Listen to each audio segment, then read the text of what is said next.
प्यारे पिता परमेश्वर, आपका धन्यवाद करते, आपका शुक्रिया अदा आज के इस दिन के लिए, इस समय के लिए प्रभु जी। आपकी महिमा इस जगह में भर जाए प्रभु। आपका वचन कहता है जहाँ दो या दो से अधिक मेरे नाम से इकट्ठा होते हैं वहाँ मैं उनके मध्य में मौजूद होता हूँ। आपकी पवित्र और सामर्थ्य उपस्थिति को हमारे मध्य में हम मांगते हैं प्रभु जी। धन्यवाद प्रभु जी। आपके लोगों में आप सीधे सुरक्षित कर ले, अपने पंखों की आड़ में आप छिपा लीजिए। और प्रभु आज की सभा को आपके हाथों में देते हैं, आप ही लेकर चले, अपनी महिमा दिखाए प्रभु, यीशु मसीह के नाम से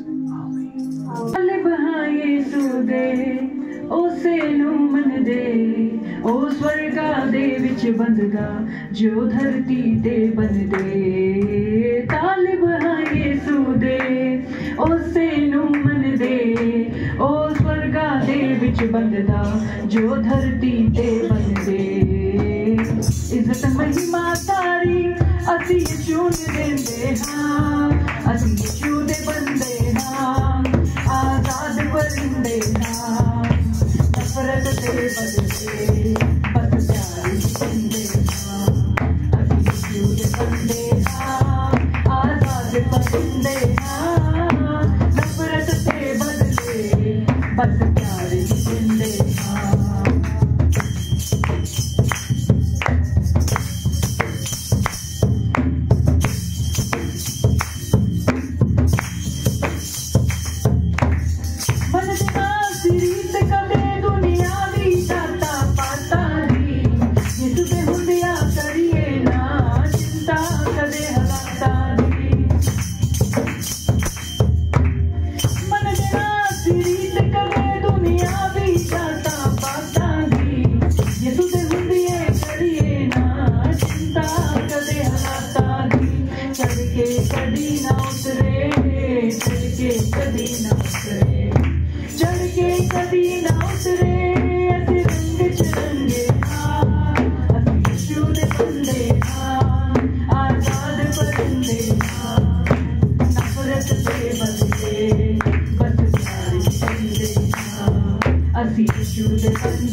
उन राहों पे चलना है, मुझे तेरे जैसा बनना है,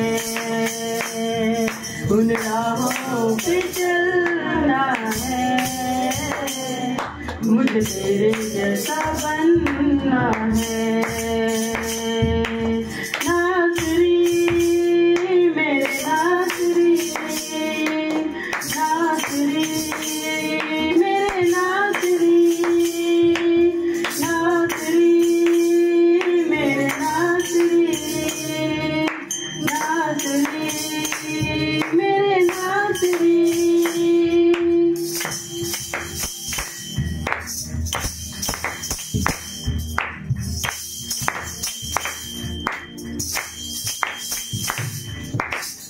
जैसे तू लोगों के करीब जाता था, जैसे तू लोगों को समझ पाता था, जैसे तू लोगों के करीब जाता था, जैसे तू लोगों को समझ पाता था, समझ पाता था, मुझे ऐसे प्यार करना है, मुझे तेरे जैसा बनना है, मुझे ऐसे प्यार करना है, मुझे तेरे जैसा बनना है। नासरी मेरे नासरी, नासरी मेरे नासरी, नासरी मेरे नासरी, नासरी मेरे नासरी।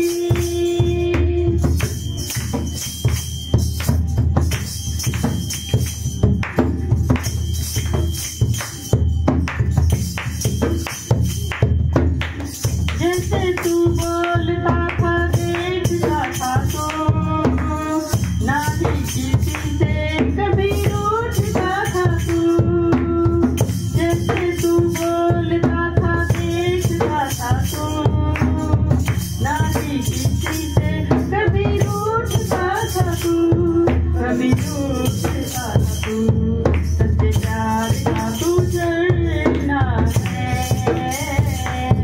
मुझे तेरे जैसा बनना है, सच्चे प्यार का तू जलना है, मुझे तेरे जैसा बनना है। नासरी मेरे नासरी, नासरी मेरे नासरी, नासरी मेरे नासरी, नासरी मेरे नासरी।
परमेश्वर है। आपके तुल्य इस जगत में, संसार में कोई नहीं।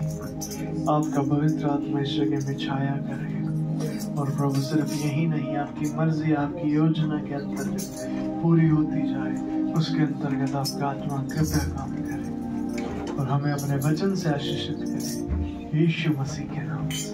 आमीन आमीन आमीन। तो का मैं इनकार करता हूँ, वो बंधे और नाश। प्रभु आपका राज्य स्थापित हो, आपका पवित्र आत्मा यहाँ कार्य करे हर क्षेत्र में, यीशु नाम में। आमीन आमीन। जय मसीह की। मेरा नाम पूर्विका और मैं बापोली गाँव साथी हूँ।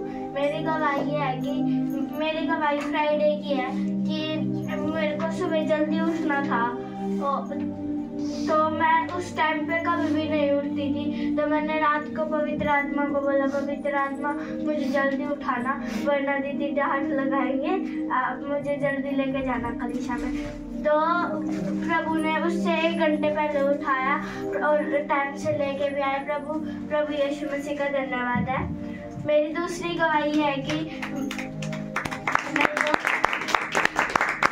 पास्टर जी के बर्थडे के लिए एक गिफ्ट चाहिए था।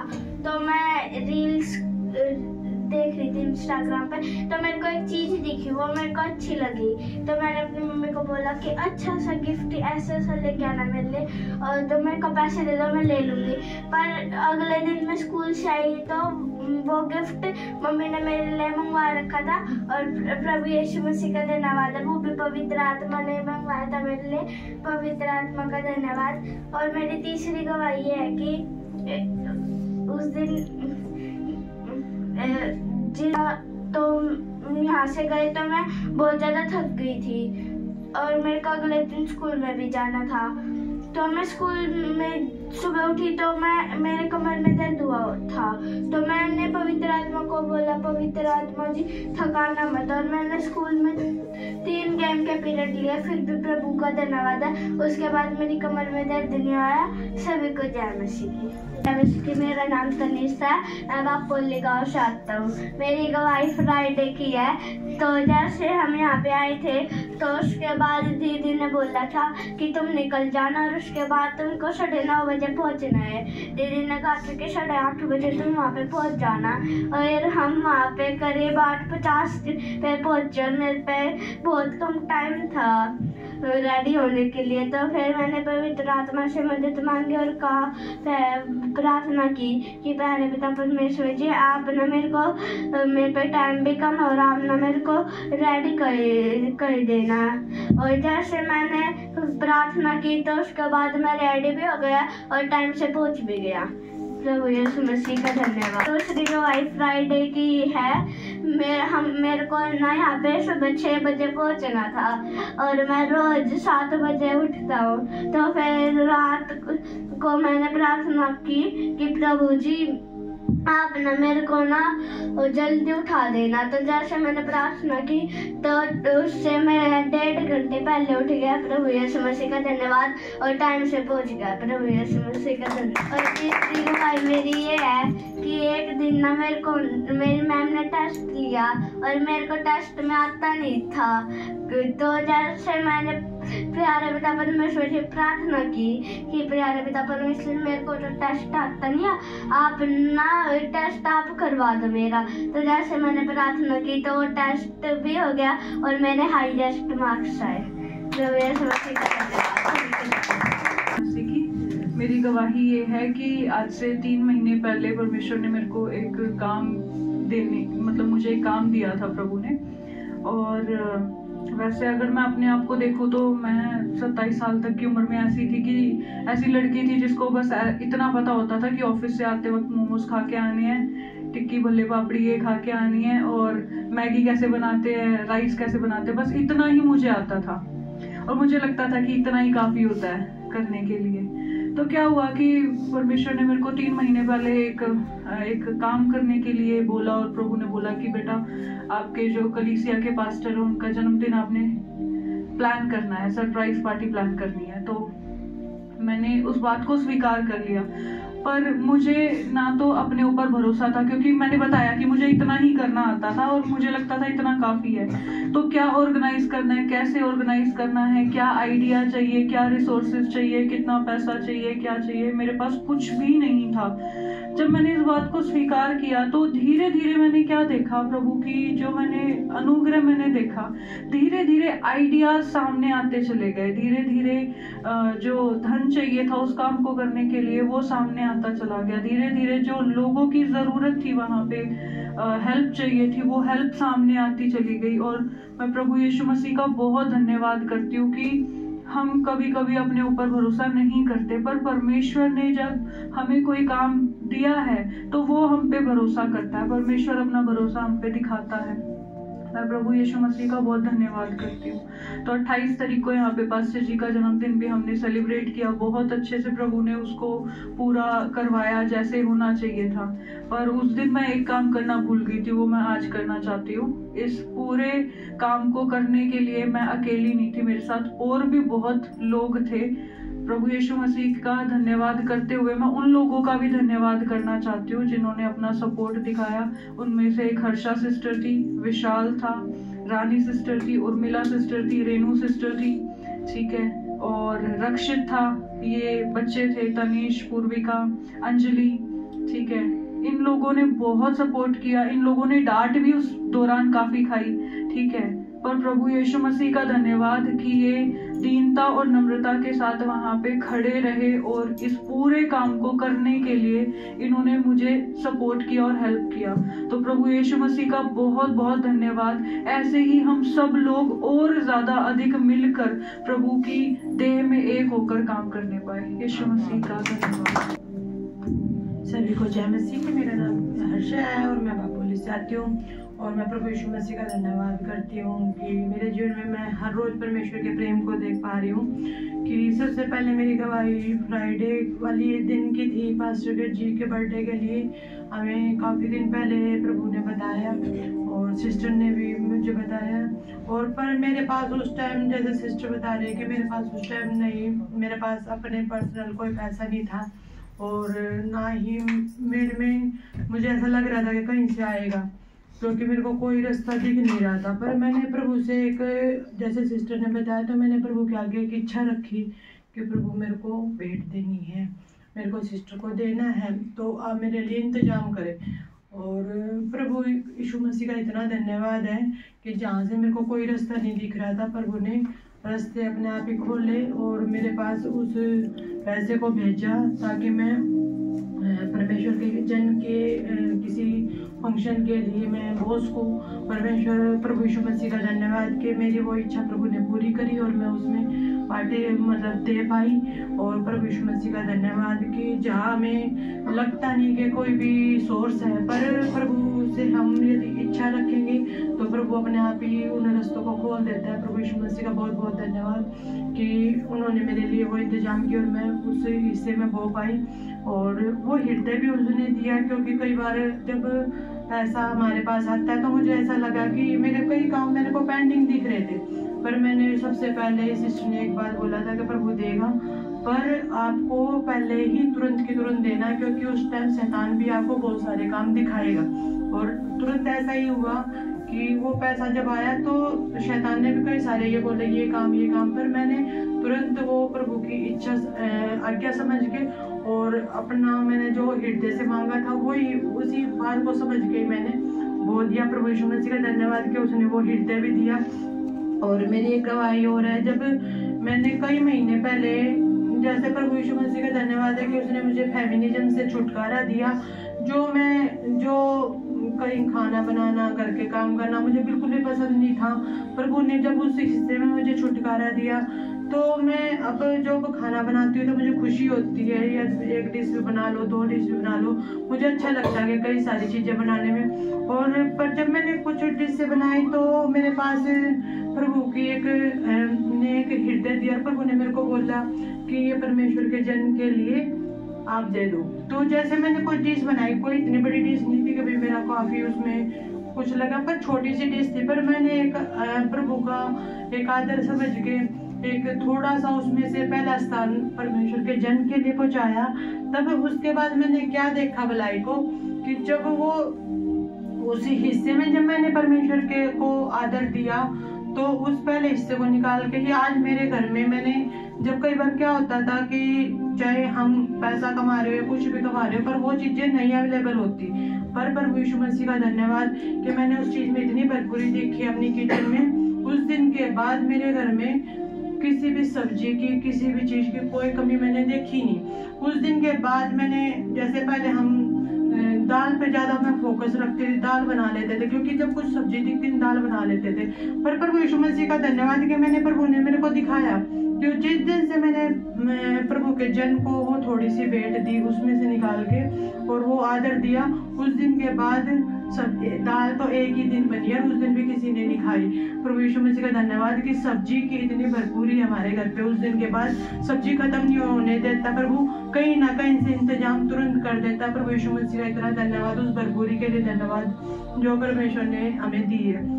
और प्रभु यीशु मसीह का धन्यवाद कि मैंने देखा कि कई दिन पहले किसी परमेश्वर के जन जो कलीसिया में आते हैं उसके लिए मैंने क्या किया, मैंने कुछ फ्रीज में से निकाला, पर वो मेरे को बोल रहे उसको दे दे। मैंने निकाला तो बनाने के लिए था, पर वो बोले उसको दे दे। मैंने सोचा चलो ठीक है। पर वो जैसे मैं उसको लेके चली और मैंने गेट खोला तो कोई और बंदा खड़ा मेरे लिए और कुछ लेके खड़ा वहां पे।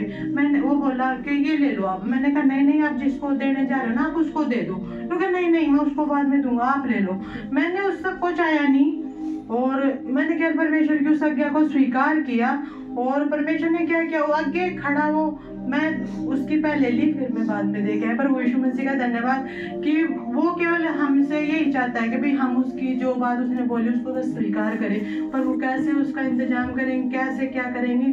प्रभु यीशु मसीह का बहुत बहुत धन्यवाद है, मैं उसके उस प्यार को देख पा रही हूँ। प्रभु यीशु मसीह का धन्यवाद। और पास्टर जी के बर्थडे के वाले दिन भी मेरे कई दिन 2 दिन पहले मेरे को पानीपत जाना था।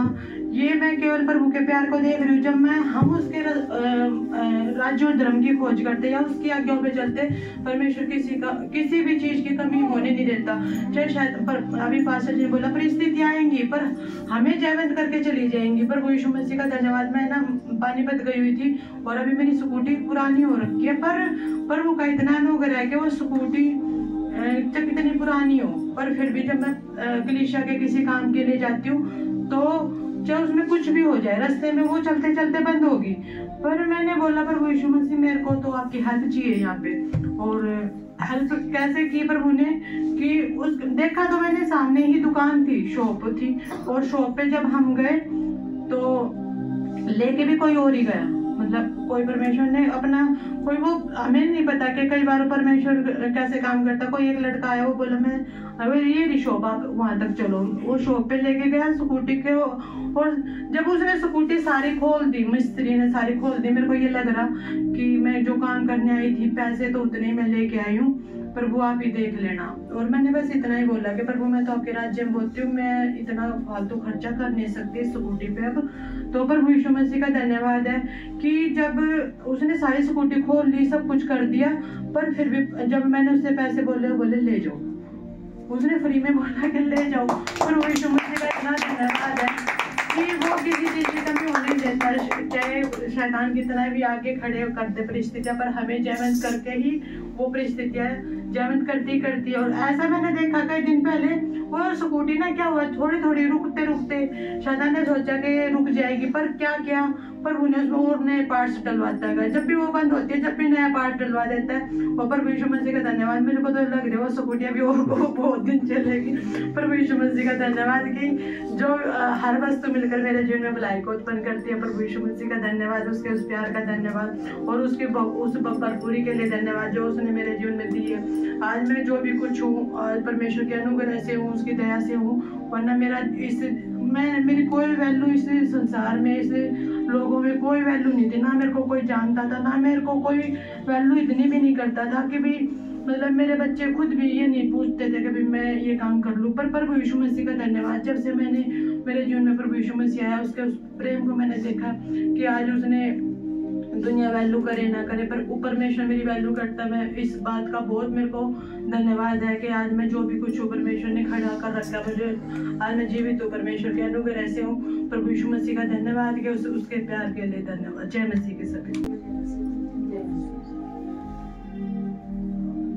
जिस दिन पास्टर जी का बर्थडे था, पहली गवाही तो मेरी यह है कि मेरे हस्बैंड जाते ही नहीं काम पे, जल्दी सी दुकान पे जाते ही नहीं। उस दिन कितने दिन से मैं ये सोच रही मुझे जाना वहाँ पे 11 बजे, और ये तो 1-1:30 बजे जाना, ये तो जाने के ही नहीं। मैं प्रार्थना करती रही बस ये उस दिन चले जाएगी।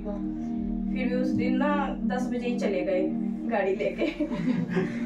तो खुद फिर दूसरी गवाही है, मैं यहाँ पे आ गई। मैं 2 घंटे के लिए बोल गई, हो गए 4 घंटे। उन्हें इतना गुस्सा आ गया, वो मेरे से पीछे आ गए। वो कहने लगे 2 घंटे के लिए गई बता के और आई नहीं। मैंने बोला यहाँ पे एक भटूरा तो खा लिया, और खा नहीं पाई। मैं डर गई, इतनी डर गई, घनी डर गई। फिर मैंने बोला आ जाओगे, यहीं पे मिल गया। मैं रास्ते में गाड़ी लेकर आ गई। इतना गुस्सा आ रहा, मैं आज तो पता नहीं क्या होगा, तो पिटेंगे घर जाके। बहुत ज्यादा वो हो गया।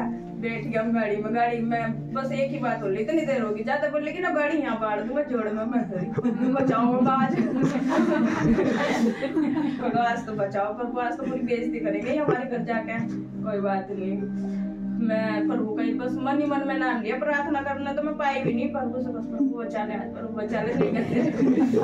फिर एक थोड़ी सी देर में मैंने बोल दिया तुम्हारे तो बहुत जल्दी गाड़ी आ गई चलाने। मगर प्रभु ने तुम्हें कितनी जल्दी गाड़ी सिखा दी। अरे तो एकदम हंस गए,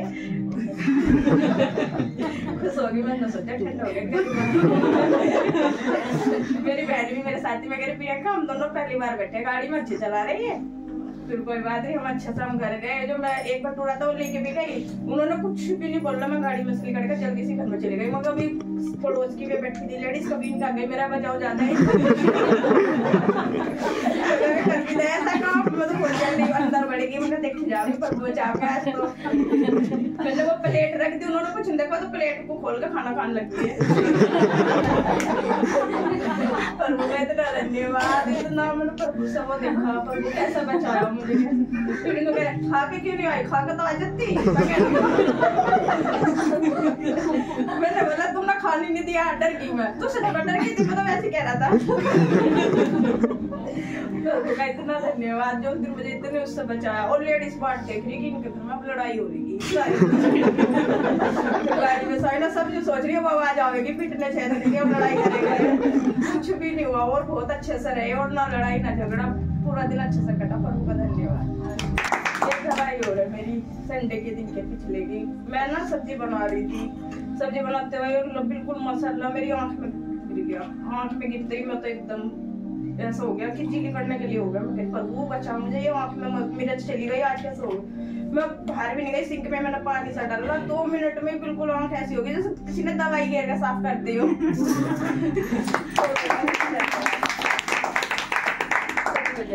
जय मसीह की। और मेरी गवाही अंश को लेकर आए हैं। काफी दिनों से मेरा बेटा अंश है, प्रभु की सेवा करता है। ये काफी दिनों से आ नहीं रहा था। हम सभी मिलकर प्रार्थना कर रहे थे, सिस्टर भाविका जी भी और पास्टर जी भी ने, हमें सभी ने मिलकर प्रार्थना की, और प्रभु ने हमारी प्रार्थना सुनी और आज वो आया। और वो कल अपने आप ही बोला कि मम्मी मैं चलूँ। मैं कहा हाँ चले, मैं यही वेट करती हूँ। मैंने पूरा जोर लगा लिया था, मेरे कहने से आ नहीं रहा था। हमने प्रभु पे ही छोड़ा और प्रभु से प्रार्थना भी की, और प्रभु यीशु मसीह का धन्यवाद, उन्होंने हमारी प्रार्थना को सुना और बेटे को लेकर आया। प्रभु का धन्यवाद। सभी को मेरा नाम पूजा है, मैं पुलिस से आती हूँ। पहले मैं प्रभु का बहुत बहुत धन्यवाद करती हूँ कि मैं बैठी हुई थी और सब गवाही दे रहे थे, तो मैं कह रही थी पवित्र आत्मा मेरे पास आज गवाही नहीं है और मेरे को आपकी गवाही देनी है, तो मेरे को कुछ याद दिलाओ। तो प्रभु ने मुझे यहाँ भी मदद करी। एक बार हम दवाई लेने के लिए जा रहे थे यूपी, तो मेरे हाथ में ना पता नहीं भीड़, मैंने देखा नहीं कुछ भी, क्या काटा मेरे को बहुत तेज काट के। और मैंने देखा, मैं इनको कहने लगी अपने हस्बैंड को, मुझे पता नहीं मेरे हाथ पे क्या काट गया। तो फिर थोड़ा चीज हुई, फिर मैंने कहा प्रभु जी, मैंने कहा बहुत दर्द हो रहा है, मुझे ठीक करो। तो प्रभु ने तुरंत ही 2 मिनट ही बाद ही, ना तो मेरे कोई चीज थी, ना दर्द था, और ना ही कोई रेड हुआ और जैसे सोजन आ जाती है, तो ऐसा भी कुछ नहीं हुआ। इसलिए प्रभु यीशु मसीह का बहुत बहुत धन्यवाद है। और मेरी गवाही मैंने अभी पहले भी दी थी, मेरे कस्टमर को लेके ही गवाही है तो जो पुराने कस्टमर थे, मैंने प्रभु को से जैसे प्रार्थना करी कि प्रभु जी मेरे पास काम नहीं आता, तो दिन पे दिन प्रभु है ना पता नहीं कहाँ से मेरे कस्टमरों को निकाल के मेरे पास लेके आ रहे हैं। और कल भी मेरे पास आए तो कल भी मेरे को सूट भी दे के गए और भी कुछ साड़ियाँ वाड़ियाँ भी दे के गए। इसलिए प्रभु यीशु मसीह का धन्यवाद। और पहले क्या होता था कि जैसे मैं प्रेयर में आती थी ना, तो कुछ ना कुछ मेरा दिमाग ऐसा हो जाता था कि ये काम कर ले, ये पढ़ा है वो कर ले, लेट भी हो जाती थी। कई बार ऐसा होता था कि मैं आ भी नहीं पाती थी। लेकिन अब चाहे मेरे घर में कुछ भी हो, चाहे आग भी लगे ना घर में, तो मेरे को ये रहता है कि चाहे कुछ भी हो जाए, लेकिन मेरे को प्रार्थना में जाना है तो जाना ही है। चाहे मेरा कितना भी काम हो, वो भी मेरा ऐसे पड़े रहे तो मुझे नहीं दिखता, मैं वहां से आंखें बंद कर लेती हूँ। मेरे को सिर्फ प्रभु दिखते हैं और मैं प्रभु की कलीसिया में पहुंचने की पूरी कोशिश करती हूँ। और वहां भी प्रभु ने मेरी मदद की, चाहे मेरे कितना भी काम हो, लेकिन मैं पहुंचती हूँ। इसलिए प्रभु यीशु मसीह का मैं बहुत बहुत धन्यवाद करती हूँ। सभी को जय मसीह। बाइबल में लिखा है, यीशु मसीह ने कहा जो जय पाए उसे मैं जीवन का मुकुट दूंगा। ठीक है, तो हमें जय पानी है इन पाप पे, बुराइयों पे, हालेलुया, शैतान पे, सबसे हमें जीतना। आमीन। मेरा विश्वास आप जीतोगे। मुझे तो आपका भरोसा, मैं परमेश्वर के पुत्र को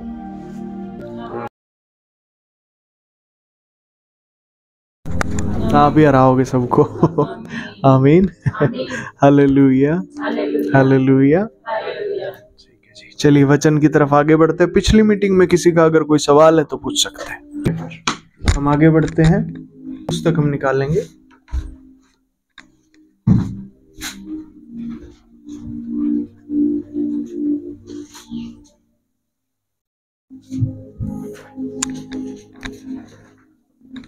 अय्यूब की पुस्तक, उसका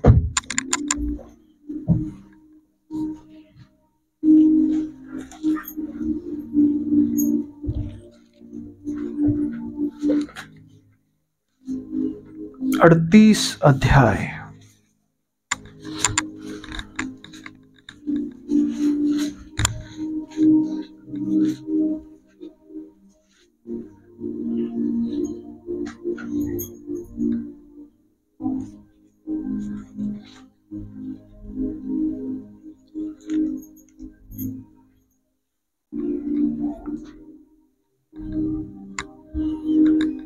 उसको हम शुरू से पढ़ेंगे, 38 भी, 39 भी और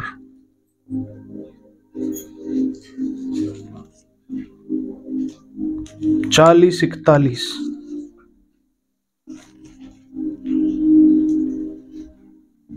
इसको हम पूरा ही पढ़ेंगे। ठीक है जी, शुरू करें। एक एक अध्याय को पढ़ते जाएंगे, एक जन एक अध्याय को पढ़ेंगे।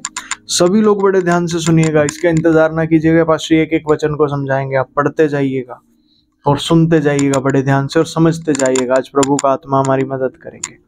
आमीन। एक प्रार्थना मैं कर देता हूँ। प्रभु जी, आपका धन्यवाद करते हैं, आज आपके वचनों के द्वारा कलीसिया आशीषित हो। प्रभु, आपके वचन हृदय में बसे और फल लाए, कोई 30 गुना, कोई 60 गुना, कोई 100 गुना, और वो फल सदैव बना रहे। प्रभु, आपका पवित्र आत्मा यहाँ पर राज्य को स्थापित करे, सब दुष्टताएं नाश हो और आप ही का राज्य स्थापित हो प्रभु, और वो बढ़ता जाए। आटे में खमीर के समान वो बढ़ता जाए, होते होते पूरा आटा खमीर हो जाए। हम आपसे मांगते ऐसा कर दीजिए प्रभु। हम स्वीकार करते, दुष्टताएं नाश हो बंधे, यीशु के नाम से आमीन। आमीन। परमेश्वर का अय्यूब को उत्तर। तब यहोवा ने अय्यूब को आंधी में से यूं उत्तर दिया, यह कौन है जो अज्ञानता की बातें कहकर युक्ति को बिगाड़ना चाहता है? पुरुष के समान अपनी कमर बांध ले, क्योंकि मैं तुझसे परेशान करता हूँ और तू मुझे उत्तर दे। जब मैंने पृथ्वी की नींव डाली तब तू कहाँ था? यदि तू समझदार हो तो उत्तर दे। उसकी नाप किसने ठहराई? क्या तू जानता है उस पर किसने सूत खींचा? उसकी नींव कौन सी वस्तु पर रखी गई, या किसने उसके कोने का पत्थर बिठाया? जबकि भोर के तारे एक संग आनंद से गाते थे और परमेश्वर के सब पुत्र जय जयकार करते थे। फिर जब समुद्र ऐसा फूट निकला मानो वह गर्भ में फूट निकला, तब किसने द्वार बंद कर के उसको रोक दिया? तब कि मैंने उसको बादल पहनाया और घोर अंधकार में लपेट दिया और उसके लिए सीमा बांधी, और यह कहकर बेड़े और किवाड़े लगा दिए, यहीं तक आ और आगे न बढ़, और तेरी डग उमड़ने वाली लहरें यहीं थम जाएं। क्या तूने अपने जीवन में कभी घोर को आज्ञा दी और पो को उसका स्थान जताया है, ताकि वह पृथ्वी के छोर को वश में करे और दुष्ट लोग उसमें से झाड़ दिए जाएं? वह ऐसा बदलता है जैसा मोहर के नीचे चिकनी मिट्टी बदलती है, और सब वस्तुएं मानो वस्त्र पहने हुए दिखाई देती हैं। दुष्टों से उनका उजियाला रोक लिया जाता है और उनकी बढ़ाई हुई बाहें तोड़ दी जाती है। क्या तू कभी समुद्र के सोतों तक पहुंचा है, या गहरे सागर की थाह में कभी चला फिरा है? क्या मृत्यु के फाटक तुझ पर प्रकट हुए? क्या तू घोर अंधकार के फाटकों को कभी देखने पाया है? क्या तूने पृथ्वी की चौड़ाई को पूरी रीति से समझ लिया है? यदि तू यह सब जानता है तो बतला दे, उजियाले के निवास का मार्ग कहाँ है और अंधियारे का स्थान कहाँ है? क्या तू उसे उसकी सीमा तक हटा सकता है और उसके घर की डगर पहचान सकता है? निसंदेह तू यह सब कुछ जानता होगा, क्योंकि तू तो उस समय उत्पन्न हो चुका था और तू बहुत आयु का है। फिर क्या तू कभी हिम के भंडार में बैठा या कभी ओलों के भंडार को तूने देखा है, जिसको मैंने संकट के समय और युद्ध और लड़ाई के दिन के लिए रख छोड़ा है?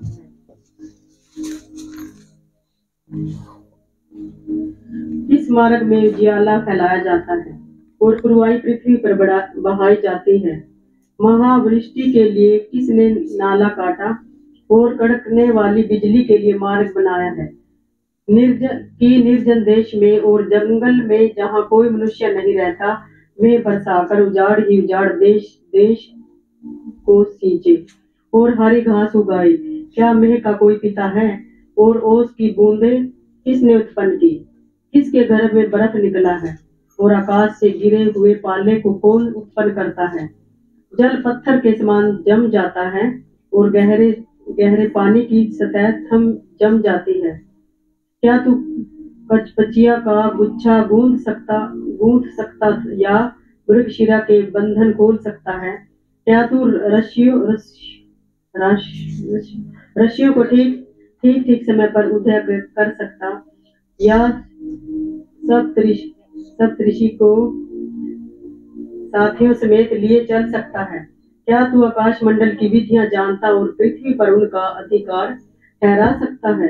क्या तू बादलों तक अपनी वाणी पहुंचा सकता है, ताकि बहुत जल बरस कर तुझे छिपा ले? क्या तू बिजली को आज्ञा दे सकता है कि वह जाए और तुझसे कहे मैं उपस्थित हूँ? किसने अंतकरण में बुद्धि उपजाई और मन में समझने की शक्ति किसने दी है? कौन बुद्धि से बादलों को गिन सकता है और कौन आकाश के उपकों को उंडेल सकता है? जब धूली जम जाती है और ढेले एक दूसरे से सट जाते हैं, क्या तू सिंहनी के लिए अहेर पकड़ सकता है और जवान सिंहों का पेट भर सकता है? जब वे मांद में बैठे हो और आड़ में घात लगाए दबक कर बैठे हो, फिर जब कौवे के बच्चे परमेश्वर की दोहाई देते हुए निराहार उड़ते फिरते हैं, तब उनको आहार कौन देता है? अगला अध्याय कोई और पढ़े।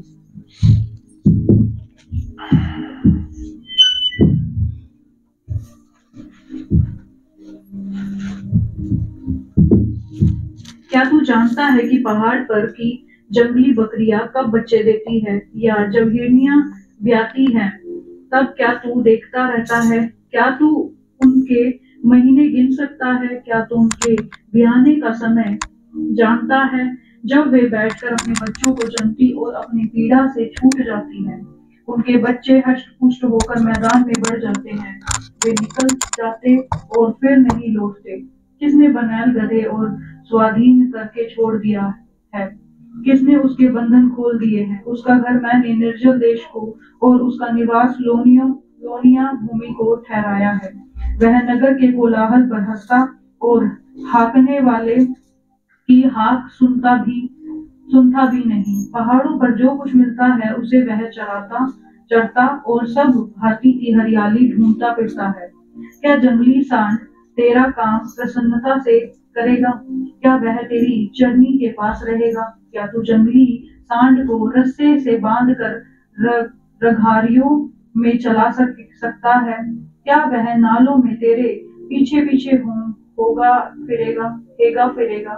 क्या तू उसके बड़े बल के कारण उस पर भरोसा करेगा, या जो परिश्रम का काम तेरा हो, क्या तू उसे उस पर छोड़ेगा? क्या तू उसका विश्वास करेगा कि वह तेरा अनाज घर ले आए और तेरे खलियान का अन्न इकट्ठा करे? फिर शुतुरमुर्गी अपने पंखों को आनंद से फुलाती है, परंतु क्या ये पंख और पर स्नेह को प्रकट करते हैं? क्योंकि वह तो अपने अंडे भूमि पर छोड़ देती और धूली में उन्हें गर्म करती है, और इसकी सुधि नहीं रखती कि वे पांव से कुचले जाएं, या कोई वन पशु उनको कुचल डालेगा। वह अपने बच्चों से ऐसी कठोरता करती है कि मानो उसके नहीं है। यद्यपि उसका कष्ट अकारत होता है, तो भी वह निश्चिंत रहती है, क्योंकि परमेश्वर ने उसको बुद्धि रहित बनाया और उसे समझने की शक्ति नहीं दी। जिस समय वह भागने के लिए अपने पंख फैलाती है, तब घोड़े और उसके सवार दोनों को कुछ नहीं समझती। क्या तूने घोड़ों को उसका बल दिया है? क्या तूने उसकी गर्दन में फहराती हुई अयाल जमाई है? क्या उसको टिड्डी के समान उछलने की शक्ति तू देता है? उसके पुकारने का शब्द डरावना होता है। वह तराई में ताप मारता है और अपने बल से हर्षित रहता है। वह हथियारबंदों का सामना करने को निकल पड़ता है। वह डर की बात पर हंसता है और नहीं घबराता, और तलवार से पीछे नहीं हटता। तरकश और चमकता हुआ सांग और भाला उस पर खड़खड़ाता है। वह रीस और क्रोध के मारे भूमि को निगलता है। जब नरसिंगे का शब्द सुनाई देता है, तब वह रुकता नहीं। जब नरसिंगा बजता, तब वह हिम हिम करता है, और लड़ाई और अफसारों की ललकार और जय जयकार को दूर से सूंघ लेता है। क्या तेरे समझाने से बाज उड़ता है और दक्षिण की ओर उड़ने को अपने पंख फैलाता है? क्या उकाब तेरी आज्ञा से ऊपर चढ़ जाता है और ऊंचे स्थान पर अपना घोंसला बनाता है? वह चट्टान पर रहता और चट्टान की चोटी और दृढ़ स्थान पर बसेरा करता है। वह अपनी आंखों से दूर तक देखता है, वहां से वह अपने अहेर को ताक लेता है। उसके बच्चे भी लहू चूसते हैं और जहां घात किए हुए लोग होते हैं, वहां वह भी होता है।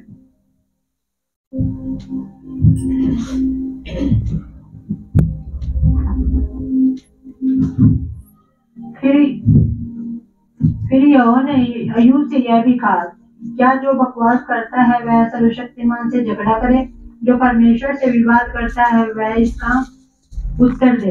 अय्यूब का उत्तर। तब अय्यूब ने यहोवा को उत्तर दिया, देख मैं तो तुच्छ हूँ, मैं तुझे क्या उत्तर दूं? मैं अपनी उंगली दांत तले दबाता हूँ। एक बार तो मैं कह चुका, परंतु और कुछ न कहूंगा। परमेश्वर का अय्यूब को उत्तर।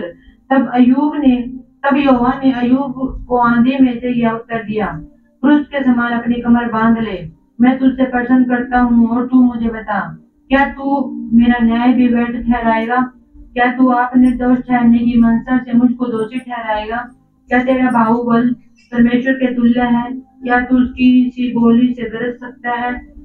ऐश्वर्य और तेज के वस्त्र पहन ले, अपने अति क्रोध की बाढ़ को बहा दे, और एक घमंडी को देखते ही उसे नीचा कर, हर एक घमंडी को देख कर झुका दे, और दुष्ट लोगों को जहाँ खड़े हो वहां से गिरा दे, उनको एक संग मिट्टी में मिला दे, और उस गुप्त स्थान में उनके मुंह बांध दे।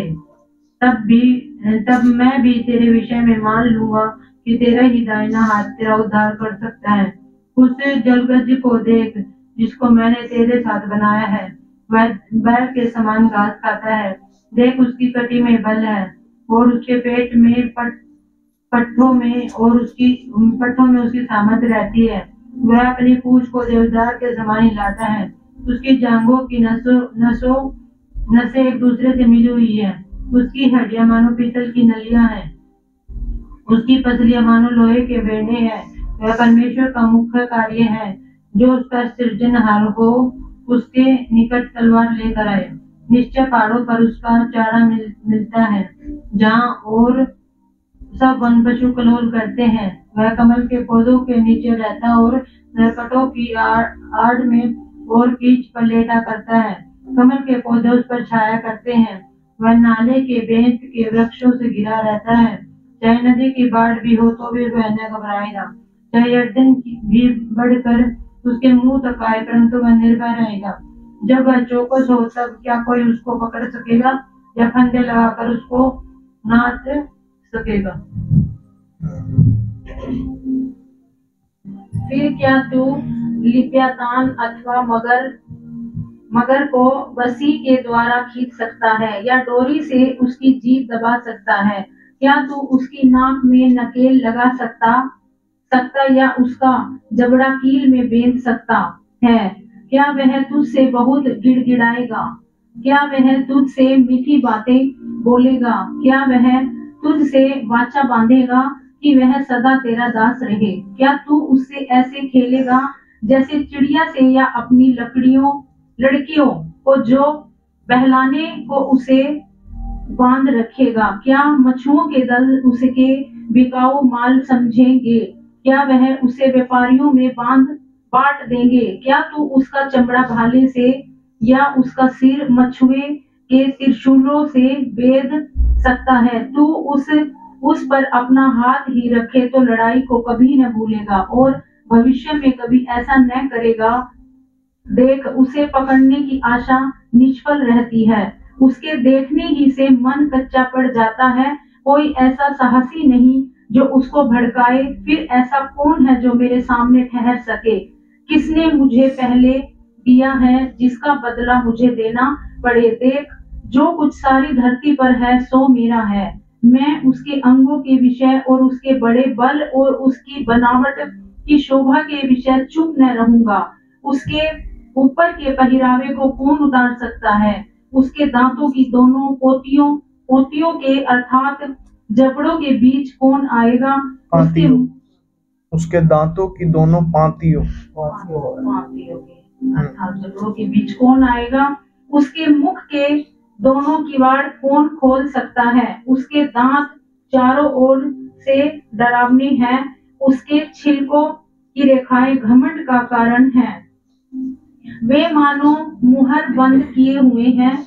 वे एक दूसरे से ऐसे जुड़े हुए हैं कि उनमें वायु भी नहीं घुस सकती। वे आपस में मिले हुए और ऐसे सटे हुए हैं कि अलग अलग नहीं हो सकते। फिर उसके छींकने से उजियाला चमक उठता है और उसकी आंखें भोर की पलकों के समान हैं। उसके मुंह से जलते हुए पलीते निकलते हैं और आग की चिंगारियां छूटती हैं। उसके नथुनों से ऐसा धुआं निकलता है जैसा खोलती हुई हांडी और जलते हुए नरकटों से। उसकी सांस से कोयले सुलगते और उसके मुंह से आग की लो निकलती है। उसकी गर्दन में सामर्थ्य बनी रहती है और उसके सामने डर नाचता रहता है। उसके मांस पर मांस चढ़ा हुआ है और ऐसा आपस में सटा हुआ है जो हिल नहीं सकता। उसका हृदय पत्थर सा दृढ़ है, वरन चक्की के निचले पार्ट के समान दृढ़ है। जब वह उठने लगता है तब सामर्थी भी डर जाते हैं और डर के मारे उनकी शुद्ध बुद्ध लोप हो जाती है।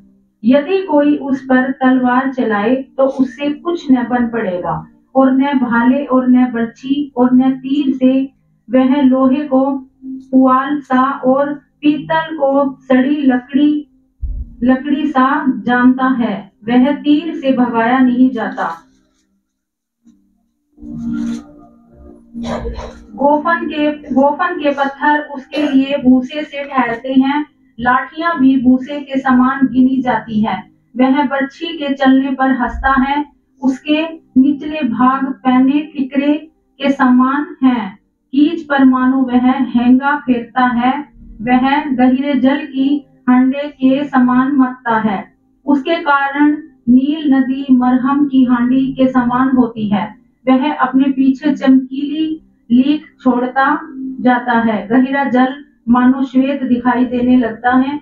धरती पर उसके तुल्य और कोई नहीं है। जो ऐसा निर्भय बनाया गया है, जो कुछ ऊंचा है उसे वह ताकता ही रहता है। वह सब घमंडियों के ऊपर राजा है। पढ़े आगे। अय्यूब का परमेश्वर को उत्तर। तब अय्यूब ने यहोवा को उत्तर दिया, मैं जानता हूँ कि तू सब कुछ कर सकता है और तेरी युक्तियों में से कोई रुक नहीं सकती।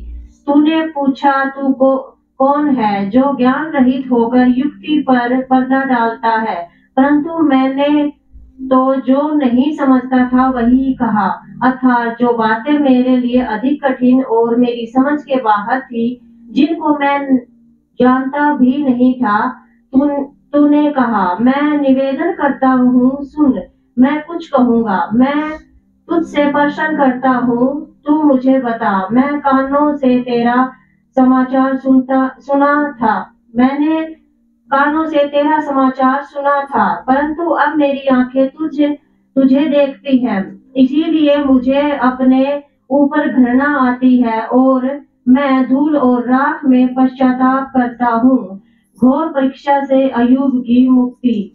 ऐसा हुआ कि जब यहोवा ये बातें अय्यूब से कह चुका, तब उसने तेमानी एलीपज से कहा, मेरा क्रोध तेरे और तेरे दोनों मित्रों पर भड़का है, क्योंकि जैसी ठीक बात मेरे दास अय्यूब ने मेरे विषय में कही, वैसी तुम लोगों ने नहीं कही। इसीलिए अब तुम 7 बैल और 7 मेढ़े छाटकर मेरे दास अय्यूब के पास जाकर अपने निमित्त होमबलि चढ़ाओ। तब मेरा दास अय्यूब तुम्हारे लिए प्रार्थना करेगा, क्योंकि उसी की प्रार्थना मैं ग्रहण करूंगा और नहीं। मैं तुमसे तुम्हारी मूढ़ता के योग्य बर्ताव करूंगा, क्योंकि तुम लोगों ने मेरे विषय मेरे दास अय्यूब की सी ठीक बात नहीं कही। यह सुन तेमानी एलीपज, सूही, बिलद और नामाती सोपर ने जाकर यहोवा की आज्ञा के अनुसार किया, और यहोवा ने अय्यूब की प्रार्थना ग्रहण की। जब अय्यूब ने अपने मित्रों के लिए प्रार्थना की, तब यहोवा ने उसका सारा दुख दूर किया। जितना अय्यूब के पास पहले था, उसका दुगना यहोवा ने उसे दे दिया। तब उसने सब भाई और सब बहिनें और जितने पहले उसको जानते पहचानते थे, उन सबों ने आकर उसके यहाँ उसके संग भोजन किया। जितनी विपत्ति यहोवा ने उस पर डाली थी, उस सब के विषय उन्होंने विलाप किया और उन्हें शांति दी, और उसे एक सिक्का सोने की एक बाली दी। यहोवा ने अय्यूब के बाद के दिनों में उसके पहले के दिनों से अधिक आशीष दी, और 14,000 भेड़ बकरियां, 6,000 ऊंट, 1,000 जोड़ी बैल और 1,000 गधियां हो गई। उसके 7 बेटे 3 बेटियां भी उत्पन्न हुई। इनमें से उसने जेठी बेटी का नाम अमीमा, दूसरी का कसिया और तीसरी का केरेनहूक रखा। उस सारे देश में ऐसी स्त्रियां कहीं न थी अय्यूब की बेटियों के समान सुंदर हो, और उनके पिता ने उनको उनके भाइयों के संग ही संपत्ति दी।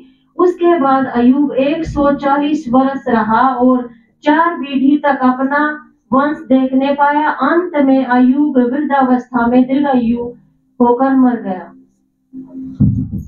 आमीन, हालेलुया।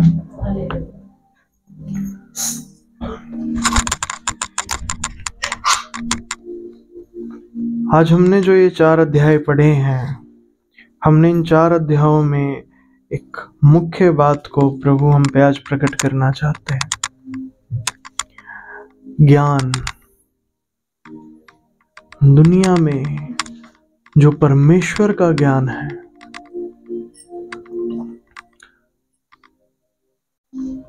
वो व्यर्थ है, बेकार है, घृणित है, घटिया है। लोग बाहर जो परमेश्वर को जानते हैं, वो सब झूठ है। वो जानते ही नहीं है, पूरी रीति से झूठा। तो किसी के पास जाओ, उसे अपनी कोई समस्या बताओ, ये उसे पता चल जाए, वो आपको तुरंत समाधान देगा। ये कर ले, ये कर ले, ऐसे कर ले, ऐसे हो जाएगा। कई बार तो ये भी बोलते हैं, अरे ईश्वर पे छोड़ दे। मैं आपको कुछ कहना चाहता हूं, ये सब बेकार की बात है, ये झूठा ज्ञान है, इससे परमेश्वर को नफरत है। जानते परमेश्वर इसे क्या कहते हैं?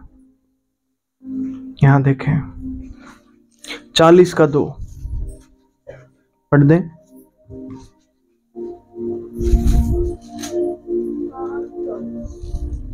क्या जो बकवास करता है वह सर्वशक्तिमान से झगड़ा करे? ध्यान दें, परमेश्वर इन बातों को बकवास कहते हैं, और बड़ी दुखद बात है कि हम भी ये बकवास करते हैं।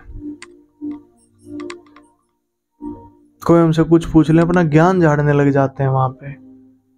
हमें पता ही नहीं है चीजों के बारे में, पर हम ज्ञान झाड़ने लग जाते हैं। बस ही हम क्या करें फिर वहां पे? चुप रहे,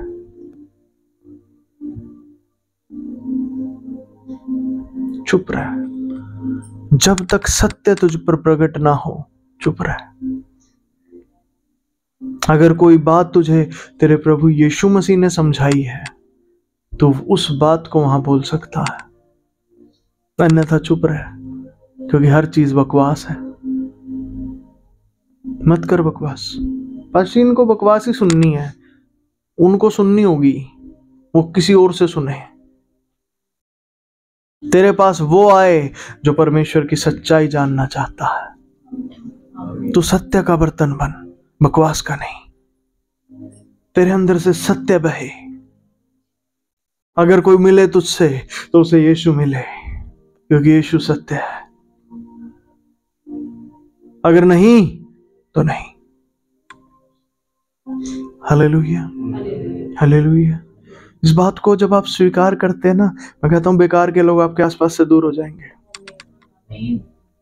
जो आपको परेशान कर रहे हैं। जो हर समय आपके जीवन में परेशानियां आ रही है ना, बहुत सारी परेशानियां इन बेकार लोगों की वजह से आ रही हैं। नहीं जी, ये तो हमें कुछ नहीं कहते, कुछ ना कहें, उनके होने से ही परेशानी आएंगी। वो कुछ ना कुछ ऐसा करते ही रहेंगे, पीछे ही पीछे, अंदर ही अंदर, आत्मा में। अब आपका मन बेचैन रहने लगेगा, आप शांति नहीं पाएंगे। तो ऐसे ऐसे घृणित लोगों को दूर होना ठीक है। बस जी, हमें तो लोगों से प्यार करना, यही प्यार है, यही तेरा प्यार है उनके लिए। यदि तू बेकार लोगों को अपने साथ बिठाता रखे, बेकार को अपनी बेकारी का एहसास कैसे होगा? उसे कैसे पता चलेगा उसे ये बेकार चीजें छोड़नी है? उसे पवित्र होना है, उसे कैसे पता चलेगा? वो तो इसी बात में रहेगा, अरे मेरा तो सब कुछ ठीक चल रहा, सब कुछ अच्छा है। क्यों चल रहा है तेरा सब कुछ ठीक? तू नाश होने वाला बेटे, तू नरक में जाने वाला है। ठीक कैसे है? कैसे ठीक है बता? ठीक तो कुछ है ही नहीं। अगर आप हर चीज को बाहर की दुनिया की ठीक करते रहेंगे, ठीक बोलते रहेंगे, तो कैसे ठीक होगा? परमेश्वर आपसे हिसाब लेगा आखिरी दिन। मैंने तुझ पर अपनी सच्चाई प्रकट करी, मैंने तुझे भलाई का रास्ता दिखाया, तूने बुराई के रास्ते को ठीक क्यों कहा? अब इनका जिम्मेदार तू है, क्योंकि वो कह देंगे जी इसको दिखाया था ना अपने प्रभु, इसने तो हमें आगे बताया ही नहीं। अब आप कहां जाएंगे? गड़बड़ हो जाएगी, आप खुद से शर्मिंदा होगे। परमेश्वर आपको दंड नहीं देगा। ऐसा ना सोचो परमेश्वर मुझे दंड दे, नहीं, वो तो प्यार करता है। वो तो कहेगा चल कोई नहीं बेटे, गलती होगी, आजा, तू तो उद्धार में प्रवेश कर। आपका तो हो जाएगा, पर आपकी वो शर्मिंदगी कभी नहीं जाएगी। कभी आपकी शर्मिंदगी आपसे दूर नहीं होगी। जो गलती आपने की, उद्धार पाने के बावजूद जो गलती आपने की, तो ना तो संसार के ज्ञान को आप बांटना जारी रखो, बंद करो इसे। तो दुनिया का ज्ञान आप में भरा पड़ा है ना, दिमाग में भरा पड़ा, बांटना बंद करो इसे, और उसके ऊपर खुद भी विश्वास करना बंद करो। बस किस पे विश्वास करें फिर? परमेश्वर पे, यीशु मसीह पे, उसके वचन पे, उसकी बातों पर विश्वास करो, क्योंकि यीशु मसीह ने कहा मैं सत्य हूं। आमीन। अपना विश्वास सत्य पर लगाइए, शैतान हारेगा आपसे, उसे हारना पड़ेगा। वो केवल उनको हरा सकता है जिनका विश्वास झूठ पे है। आपको हराना असंभव होगा। वो छोड़ो, कोई नहीं हरा सकता आपको। पश्चिम कोई हमसे तगड़ा नहीं हो सकता। कैसे होगा? जब आप सत्य पे खड़े हैं तो कोई नहीं है सत्य से ताकतवर, कोई नहीं। पश्चिम हम भी सत्य पे खड़े हैं, कोई और भी सत्य पे खड़ा है, तो आप दोनों भिड़ोगे ही नहीं, क्योंकि दोनों ही सत्य पे हो। वो अपने रास्ते पे, आप अपने रास्ते पे। मतलब पाशी जब मैं सत्य पे होऊंगा, कोई मुझसे ताकतवर नहीं होगा, कोई भी नहीं, कोई भी नहीं। आप कुछ समझ पा रहे हैं? हमारे घर है ना, कितने लोग हैं जिनके पास घर है? ठीक है, क्या आप चाहते हैं आपके घर पे कोई नुकसान हो? पर आपसे कोई ताकतवर आके आपके घर पे नुकसान करे तो आप क्या करेंगे? आप तो कुछ नहीं कर सकते, क्योंकि वो आपसे ताकतवर है। इतना ताकतवर आप सारी अड़ोस पड़ोस की ताकतों को इकट्ठा करके भी कुछ नहीं कर सकते। बहुत साल पहले मेरे पास एक व्यक्ति आए, काफी अमीर, कई फैक्ट्रियां थी शायद उनकी, और उनको कोई लेकर आए और उनका मुंह बिल्कुल उतरा हुआ, बड़े उदास, बड़े धनवान व्यक्ति, और आके बैठे, और जो उनको लेकर आए थे वो भी बड़े अमीर व्यक्ति थे, बड़े धनवान। उन्होंने बुलाया मुझे, मैं गया। उन्होंने कहा जी इनको कैंसर हो गया, और शायद 1 महीना डॉक्टर ने बताया उनको कि बस 1 महीने के लगभग है आपके पास। अब वो आए, अब उन्होंने जितना धन बटोरा, जितना पैसा उठा, जितना भी जो कुछ भी उन्होंने किया, वो उनके काम नहीं आ रहा था। उनकी सारी ताकत से कोई ताकतवर ने आकर उन पर घेरा डाल दिया। वो कैंसर की बीमारी इतनी ताकतवर, उनको कुचल डाला उसने, उस बीमारी ने। वो कुछ नहीं कर सकते, चाह के कुछ नहीं कर सकते। सारी मेडिकल साइट, सारे हॉस्पिटल, अमीर आदमी भाई कहीं भी हॉस्पिटल में जा सकते, कहीं भी इलाज करवा सकते, इलाज ही नहीं है, क्या करोगे? आप समझ रहे हैं मेरी बात को? है ही नहीं, क्योंकि इतना ताकतवर आया है, जितनी उसकी ताकत है उससे ताकतवर आया है। हमारे मन में एक भ्रम होता है हमें ताकतवर बनना है। आप जितने मर्जी ताकतवर बन जाइए, आपसे लड़ने आपसे ताकतवर आएगा। आपकी लड़ाई आपसे ताकतवर से होगी, ये नियम है, इसको जान लीजिए हमेशा। आप चाहे कमजोरी की दशा में हैं, पर आपकी लड़ाई भी कमजोरों से होगी। आप ताकत की दशा में हैं, आपसे लड़ेंगे भी ताकतवर। आशी क्यों लड़ेंगे मेरे से? नियम है ये नियम है। आपसे हमेशा आपकी चुनौती जो देने आएगा, आपसे ताकतवर होगा वो। आशी फिर इसका क्या इलाज है? इलाज है तू सत्य पर खड़ा हो जा। आने दे कितने बड़े ताकतवर को, उसे हारना होगा, उसे हारना होगा। और यीशु मसीह ने कहा जो जय पाए उसे मैं जीवन का मुकुट दूंगा। जैसे मैं जय पाकर अपने पिता के पास बैठ गया हूं, यीशु मसीह ने जय पाई है इस दुनिया में। आप भी यीशु मसीह में बुलाए गए हैं। प्रभु आप सबकी मदद करें इन बातों को समझने में। बड़ा ध्यान दे, तब ये बातें समझ में आएंगी। इधर उधर ध्यान को ना रखें, सारा ध्यान वचन को समझने में लगाइए। पवित्र आत्मा आपकी मदद कर रहे हैं। आमीन। अपने जीवनों में झांकते जाए। जब मैं बोल रहा हूं अपने जीवन में झांकिए, कहाँ कहाँ आप कमजोर है, कहाँ कहाँ आप हारे हैं। और मैं कहता हूं आप जब अपना विश्वास सत्य पे लगा देंगे, आप जब सत्य पे खड़े हो जाएंगे, इन मुसीबतों को हारना पड़ेगा, इन्हें हारना पड़ेगा। पास इनसे जीत के मुझे क्या मिलेगा? उद्धार। जीत के ही तुझे उद्धार मिलेगा, अन्यथा नहीं पाएगा, अन्यथा रह जाएगा। जीतना ही है, जीतना ही तेरा मकसद है, हारना नहीं। Hallelujah, hallelujah. तेरे तरीके से जीत नहीं होगी, यीशु के तरीके से होगी। तो जो दुनिया का ज्ञान आपने अपने अंदर बटोर रखा है, जो दुनिया को बांटते भी फिरते हैं आप, और आपको लगता है हाँ ये सामाजिक बातें हैं, ये होती रहती है, चलती रहती हैं, मैं कहता हूं छोड़ दो इन्हें, ये बेकार है, भ्रमित करने वाली हैं, शैतानी है ये। यहाँ कुछ लोग थे जो अयूब के ऊपर विपत्ति आई, अयूब बीमार पड़ा है, उसके 2-3 दोस्त आ गए उसके पास, पता उससे कैसी बातें कर रहे हैं? सामाजिक बातें। और किसके बारे में कर रहे हैं? परमेश्वर के बारे में। आप भी कई बार ऐसे ही करते हो, परमेश्वर के बारे में सामाजिक बातें करते हो। जहां 10 सामाजिक लोग खड़े हो गए, हाँ जी प्रभु तो ऐसा, परमेश्वर तो वैसा, आपको कुछ नहीं पता परमेश्वर कैसा है, फिर भी बकवास करनी है। नहीं करें, मुंह को बंद करें, जान ले इसी को बकवास कहते हैं। परमेश्वर कहता मैं नहीं, परमेश्वर बता रहे हैं। क्या जो बकवास करता है वह सर्वशक्तिमान से झगड़ा करेगा? बकवास करने वाला की हैसियत नहीं होती परमेश्वर से बात भी करने की, क्योंकि वो बकवास करता है। अपने मुंह से सत्य को बोलना शुरू कीजिए, थोड़ा बोलिए पर सत्य बोलिए, बकवास को होने दीजिए खत्म। Hallelujah, hallelujah. कहें पवित्र आत्मा से, पवित्र आत्मा मेरे अंदर से बकवास को खत्म करे, मैं बकवास को त्यागता हूं, यीशु मसीह मुझे क्षमा करे सारी बकवाद के लिए जो मैंने की या सुनी या मेरे अंदर बस गई।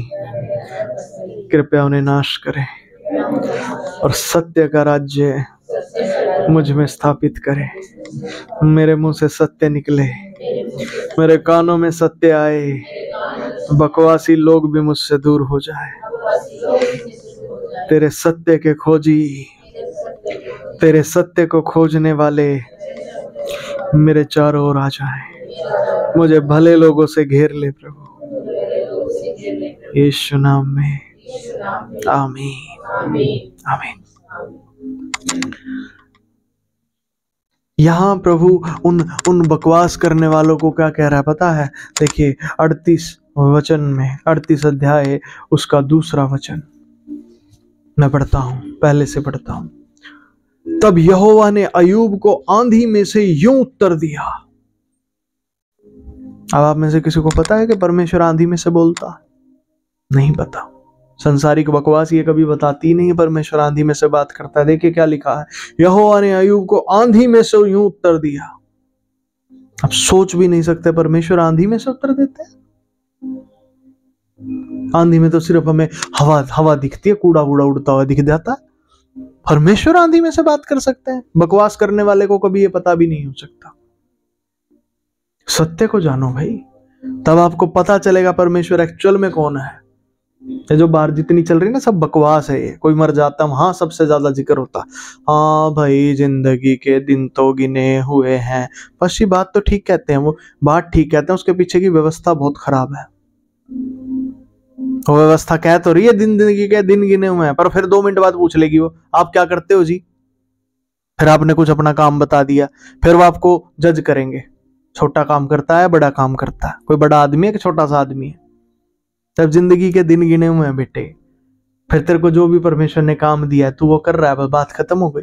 फिर क्या छोटा और क्या बड़ा बोलेंगे, वो कोई काम छोटा बड़ा नहीं होता, पर सबसे ज्यादा वही दिखाएंगे कि तू छोटा काम करता, हम बड़ा काम करते हैं। घृणित है ये व्यवस्थाएं, बाहर से शब्द कुछ और हैं, अंदर से घटिया चीजें आती हैं। मैं कहता हूं छोड़ दो इन्हें। परमेश्वर की बातें ऐसे नहीं होती, और जो बोलता है वही होता है, अंदर भी वही है जो बोला जा रहा है। कुछ समझ पा रहे हैं?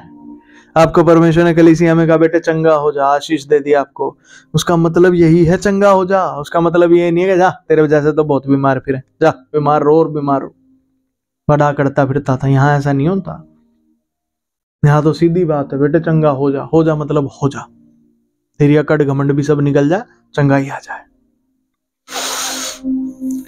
उसका मतलब ये नहीं होता तेरी अकड़ घमंड के हाँ अकड़ता फिरता था, घमंड करता फिरता था, चल भुगत अपनी बीमारी को, ऐसा नहीं होता यहाँ पे। जब परमेश्वर आपको कहता है चंगा हो जा, तब हो जा मेरे बेटे, कोई बात नहीं, तेरे से गलती हुई कोई बात नहीं, आजा आप ठीक हो जा, छोड़ इनको बुरी चीजों को। ये है जब आपको परमेश्वर बोलता है। बाहर की बातें ऐसी नहीं है, वो बकवास है निरी। अब समझ पा रहे हैं कुछ मैं क्या कहना चाह रहा हूं? वो बकवास ना खुद करें ना सुने, अलग हो जाओ। ना दिख जाएगी आपको, दिखेंगी बकवास है, नो बोलो, बाहर आओ। नहीं चाहिए भाई, बकवास नहीं चाहिए, सीधी बात है बोलो। बकवास वाले अपने आप आपसे दूर हो जाएंगे, आप छोड़ दो बकवास। बकवासी लोग आपके आसपास ही नहीं आएंगे। मेरे सारे दोस्त छोड़ गए मुझे, दोस्त छोड़ो, घर वाले छोड़ गए, रिश्तेदार छोड़ गए, सब चले गए। मैं प्रभु से सोचता, मैं ये क्या हो गया मेरे साथ, मैंने क्या कर दिया प्रभु? फिर प्रभु ने मुझे कहा घबराना, इंतजार करिए, सब वापस आएंगे, तमीज से आएंगे अब वापस। अब बकवादी होके नहीं आएंगे, अब ये तेरी अहमियत को समझेंगे तो कौन है। और ऐसा होने लगा। अब मेरे दोस्त वापस आने लगे हैं, पर अब वो तमीज से पेश आते हैं, बकवास नहीं करते, भय मानते हैं परमेश्वर का। जितना समय मेरे साथ बिताएंगे तमीज से रहेंगे। घर वाले भी आने लगे हैं वापस, रिश्तेदार भी आने लगे हैं वापस। धीरे धीरे परमेश्वर ने कहा मैं लाऊंगा, और मैंने जाने दिया प्रभु मुझे तू चाहिए, ये नहीं चाहिए। मैंने जाने दिया, वो बकवास गई। अब जब वो वापस परमेश्वर उन्हें ला रहा है, वो तमीज में आ रहे हैं, वो भी बुराइयों को छोड़ के आ रहे हैं, वो भी भलाई की तरफ आ रहे हैं अट्रैक्ट हो के। Hallelujah, hallelujah. बहुत से लोग मेरी शादी में भी नहीं आए थे, या फिर ये को हमने बुलाया भी नहीं था। Hallelujah, hallelujah. ठीक है, वो लोग अब बेचैन रहते हैं हमसे बात करने के लिए, हमारा हाल चाल जानने के लिए, पूछने के लिए। पता कहां से? वो प्यार उनके अंदर परमेश्वर ने उत्पन्न किया। पहले वो बस एक सामाजिक दिखावे के अंतर्गत होता थोड़ा बहुत जो भी, अब वो सामाजिक दिखावा तो खत्म हो गया बिल्कुल। अब तो जो है वो प्यार उमड़ के आ रहा है, वही चाहिए। Hallelujah, hallelujah. वही है परमेश्वर का, वही चाहिए। थोड़ा मिल रहा है कोई बात नहीं, थोड़ा, हमारा प्रभु हमें ज्यादा दे रहा है। हालेलुया। पर चाहिए वही जो खरा है। ये बकवास नहीं चाहिए भाई, छोड़ दो इन बकवास को, जाओ भाई जाओ बाहर, कोई जगह नहीं तुम्हारी यहाँ। आमीन, आमीन। देखिए वो कह रहा है, यह कौन है जो अज्ञानता की बातें कहकर युक्ति को बिगाड़ना चाहता है। परमेश्वर कह रहे हैं, उसके दोस्त उसके पास आए, सामाजिक बातें कर रहे हैं, बहुत परमेश्वर के बारे में अच्छा अच्छा बोल रहे हैं। अय्यूब को कह रहा है तूने गलत किया, तूने पाप किया, तूने ये करा, तूने। अय्यूब कह रहा भाई मैंने नहीं किया कोई पाप, मेरे पे आ रही है ये विपत्तियां, मुझे नहीं पता क्यों आ रही हैं। तो कह रहा पाप किया होगा तूने, परमेश्वर तो भला है, वो तो ये है, वो तो फलाना, वो तो ढिमकाना। और परमेश्वर खुद आगे क्या कह रहे, देखो ये कौन है जो अज्ञानता की बातें कह के युक्ति बिगाड़ना चाहता है। परमेश्वर उन बातों को अज्ञानता की बातें कहते हैं, लगती ज्ञान की है। ओ तो भाई बहुत बड़ा, देखा था सपने में आया होगा तेरे, इतना बड़ा परमेश्वर है, देखा कभी? बहुत बड़ा। तुझे कैसे पता बड़ा? नहीं पता, फिर क्यों बकवास कर रहा? नहीं जी सुनने में आया, तो सुनी सुनाई बातें नहीं, तुझे पता है तो बोल, बकवास नहीं। यदि तुझसे कलीसिया में तेरे प्रभु यीशु ने वचन के द्वारा बात करके तुझे बताया तो ठीक है, तू मान सकता है। ऐसे कहीं की भी सुनी सुनाई बातें थोड़ी माननी है, नहीं समझे? वो बकवास है। परमेश्वर कह रहे हैं, मैं नहीं कह रहा। परमेश्वर कह रहा अज्ञानता की बातें हैं, पता तुम्हें कुछ है नहीं, बस बोले जाना। वो तो बहुत बड़ा, तूने देखा था, सपने में आया था तेरे, मिलके गया था तेरे से, गिफ्ट लाया था तेरे बर्थडे पे। तुझे कैसे पता बड़ा एक छोटा है? How do you know? तुझे पता ही नहीं है। तो जो तुझे पता नहीं है वो तू बोल रहा बकवास है। वो कुछ समझ पा रहे हैं कि नहीं? करनी छोड़ दें बकवास। पास्टर जी तो फिर हम बात क्या करेंगे? हमें यही नहीं पता, हमें तो वही सब आता है जो हमने सुना है, देखा। बिल्कुल तुझे वही सब आता है, तुझे मना नहीं किया जा रहा। यही बात है, जो तूने देखा है, समझा है, वही तू बातचीत करता है, बड़ों से सीखा है, आसपास देखा है, वही तू करता है। पर अब तुझे परमेश्वर सिखा रहा है ना, उसको स्वीकार कर, वो तुझे बात करना सिखाएगा। आमीन। पता पवित्र शास्त्र बाइबल में क्या आज्ञा है? लिखा है, जो कोई बोले वो ऐसा बोले मानो परमेश्वर का वचन हो। बोलो तो ऐसा बोलो मानो परमेश्वर का वचन हो, नहीं तो मुंह बंद रख। पास उससे क्या होगा? बताऊं क्या होगा? एक बार यीशु मसीह का एक चेला था, चर्च का पास्टर था वो। चर्च के कुछ लोगों ने अपनी जमीन बेची। जमीन बेच के क्या किया? जितने पैसे आए थे ना, उनमें से कुछ तो अपने घर में रख लिए चौकस छिपा के, कुछ को चर्च में ले आया, लाके कहता ये हमारी जमीन बिकी और यही पैसे हैं। चेला पता क्या कहता उनको? भाई जमीन तेरी नहीं थी। वो कहता थी। फिर तूने हिम्मत कैसे की यहां पे आके झूठ बोला है? वो आदमी तुरंत मर गया, वहीं दम तोड़ दिया। उसको उठा के ले गए। उसकी बीवी आई पीछे से। उसकी बीवी से उस पास्टर ने पूछा, क्या जो तेरा पति हिसाब दे रहा था वही था? कहती हाँ वही था, ये भी अपने पति के साथ। और पास्टर कहते तुम्हारी हिम्मत कैसे हुई? तो अपने पति का साथ दे रही है। अरे परमेश्वर के सामने झूठ बोल रही है। जा, तेरा भी हाल वैसा ही होगा। अब वो भी वहीं दम तोड़ दिया उसने भी, लेडी से, वो भी मरी। जो बोले वो ऐसा बोले मानो परमेश्वर का वचन हो। मृत्यु भी तुरंत मारेगी सामने वाले को, आशीष भी तुरंत मिलेगी। आपकी बात में इतनी ताकत आ जाएगी। कुछ समझ पा रहे हैं? कितनों को चाहिए ये ताकत? आपके सामने लोग बकवास करने से डरेंगे? भाई कहां बोल रहे हो? थोड़ा सोच समझ के बोलो। बड़े बड़े लोग भी आपके सामने आएंगे, वो भी चुप रहेंगे आपके सामने, बकवास करने की हिम्मत नहीं होगी उनकी। पाशे हमारे साथ ऐसा हो सकता है, हमारी हालत नहीं है ये।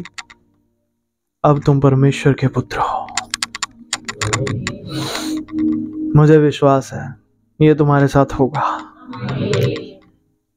चाहे दुनिया में तुमने अब तक कैसा भी समय क्यों ना देखा हो, तुम्हारा परमेश्वर कह रहा है यदि तुमने उस पर विश्वास किया तो बेटा ऐसा ही होगा।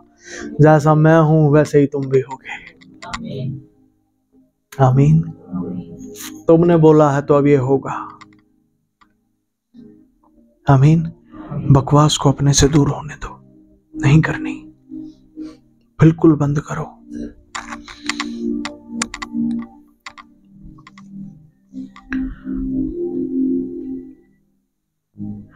इक्कीस वचन 38 का 21।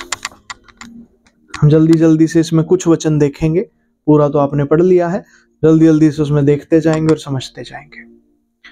निसंदेह तू यह सब कुछ जानता होगा क्योंकि तू उस समय उत्पन्न हो चुका था और तू बहुत आयु का है। शत्रु हमें एक बात में उलझाता है, पता है क्या? कल मैं जा रहा था कहीं तो एक बात मेरे मन में चल रही थी कि प्रभु यहाँ पे धरती पे ना इज्जत किसकी होती है? इज्जत तो उसकी होती है जिसे सब कुछ पता है। जिसको जितना ज्यादा पता होता है वो उतना ही ज्यादा कॉन्फिडेंट होता है चीजों को लेके, वो उतना ही ज्यादा हियाव में आता है, उसके पास उतनी ज्यादा सामर्थ्य होती है, वो बोलता है तो सब सुनते हैं फिर, क्योंकि उसे ज्यादा पता है।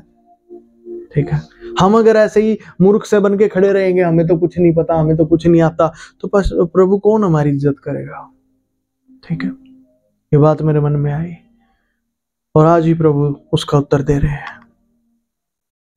आपके मन में एक बात हमेशा होती है कि आपको सामने वाले से ज्यादा ज्ञानवान बन के दिखाना ही है, तभी इज्जत होगी। मैं आपको कुछ बताना चाहता हूं, ये शैतानी है, ये झूठ है। तो बस जी परमेश्वर आपको एक सच्चाई बता रहे हैं। आज अगर ये सच्चाई आपने समझ ली तो आपको ये झूठ में पड़ने की जरूरत नहीं। आपको किसी के सामने अपने आप को ज्ञानवान दिखाने की जरूरत नहीं पड़ेगी। तो पास इज्जत कैसे होगी? इज्जत फिर भी होगी। तो कहीं जाके चुपचाप खड़ा रहा, तेरी इज्जत होगी। क्यों? क्योंकि तू अंदर से कुछ जान गया है। और वो क्या है? देखिए परमेश्वर क्या बता रहे हैं। निसंदेह मतलब इस बात में कोई संदेह नहीं है, तू यह सब कुछ जानता होगा क्योंकि तू तो उस समय उत्पन्न हो चुका था और तू बहुत आयु का है। किस समय उत्पन्न हो चुका था जी? जब परमेश्वर ये सब सृष्टियों को बना रहे थे, तब आप उत्पन्न हो चुके थे। बस मैं तो अभी 40 साल का हूं, मैं तो अभी 50 साल का हूं, मैं कहां उत्पन्न हुआ था? तेरी आयु इस पृथ्वी पर ये 40 या 50 है, तू उससे बहुत पहले का है। इस पृथ्वी पर तुझे अब भेजा गया है। यहां आने का अवसर, परमेश्वर को जानने का अवसर दोबारा से तुझे अब मिला है। तू है बहुत पहले का। तो आपको किसी को बन के दिखाने की जरूरत नहीं है कि आपको सब कुछ आता है, आप तो बड़े मैच्योर हो। नहीं नहीं, छोड़ दो इस बात को। अरे आप ऑलरेडी मैच्योर हो। आपको इस सच्चाई को अपने अंदर वाले को बताने की जरूरत है। भाई तू बहुत पहले का, डरना नहीं। हालेलुया। बहुत पुराने हैं आप, मैं नहीं बोल रहा, परमेश्वर बोल रहे, वो बता रहे। निसंदेह, कोई डाउट नहीं इसमें, तो ये सब जानता होगा। परमेश्वर पूछ रहे हैं उससे, भाई क्या तू कभी समुद्र के सोतों तक पहुंचा है, या गहरे सागर की थाह में कभी चला फिरा है? मृत्यु के फाटक तुझ पर प्रकट हुए, घोर अंधकार के फाटकों को तू कभी देखने पाया? फिर परमेश्वर आगे कहता है, उजियाले का निवास का मार्ग कहाँ है? तो अंधियारे का स्थान कहाँ है बता? क्या तू उसकी सीमा हटा सकता है? क्या उसके घर की डगर पहचान सकता है? फिर परमेश्वर खुद कह रहे हैं, हाँ निसंदेह तू सब जानता है। आप अंदर से ये सब बातें जानते हैं बेटे, जानते हैं, सब पता आपको। दिखाना नहीं, ये दिखावा जो है ये शैतानी है। मन के नहीं दिखाना, मुझे सब आता है, छोड़ दो इस बातों को। पास्टर जी हम बड़ी उम्र में आ गए, हमारे छोटे छोटे आजकल ज्यादा पढ़ लिख जाते हैं, ज्यादा दिमाग में तेज होते हैं, अब उनको काबू कैसे करें? वो तो हमें कुछ भी नहीं समझेंगे, हमें उनको कुछ तो बन के दिखाना पड़ेगा। कुछ नहीं दिखाना तुझे, तू जो है वही रहना। वो आएंगे खुद ब खुद तेरे पैरों में। नहीं जी पास्टर जी वो तो आजकल ज्यादा पढ़े लिखे, हमारी तो सुनते भी नहीं। उन्हें आना पड़ेगा तेरे कदमों में। सत्य पर खड़ा हो जा। जानते हैं सत्य क्या है? ध्यान दे, निसंदेह तू ये सब कुछ जानता होगा, क्योंकि तू उस समय उत्पन्न हो चुका था। तू बहुत आयु का है। पड़ोसी को बोले, तू बहुत आयु का है।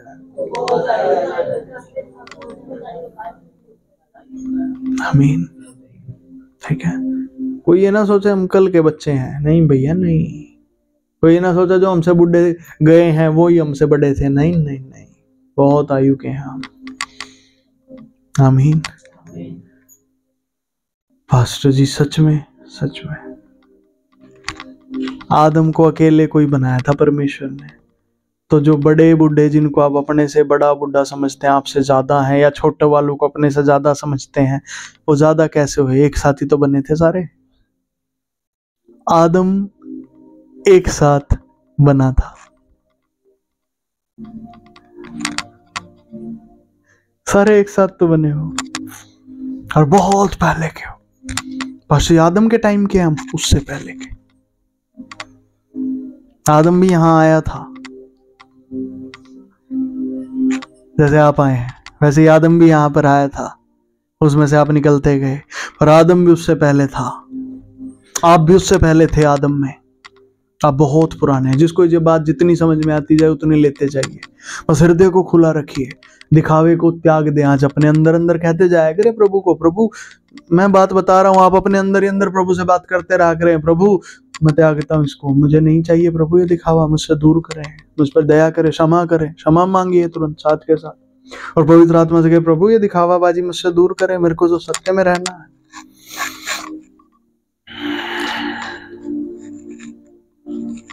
आगे देखिए 38 का 32 वचन। क्या तू राशियों को ठीक ठीक समय पर उदय कर सकता है,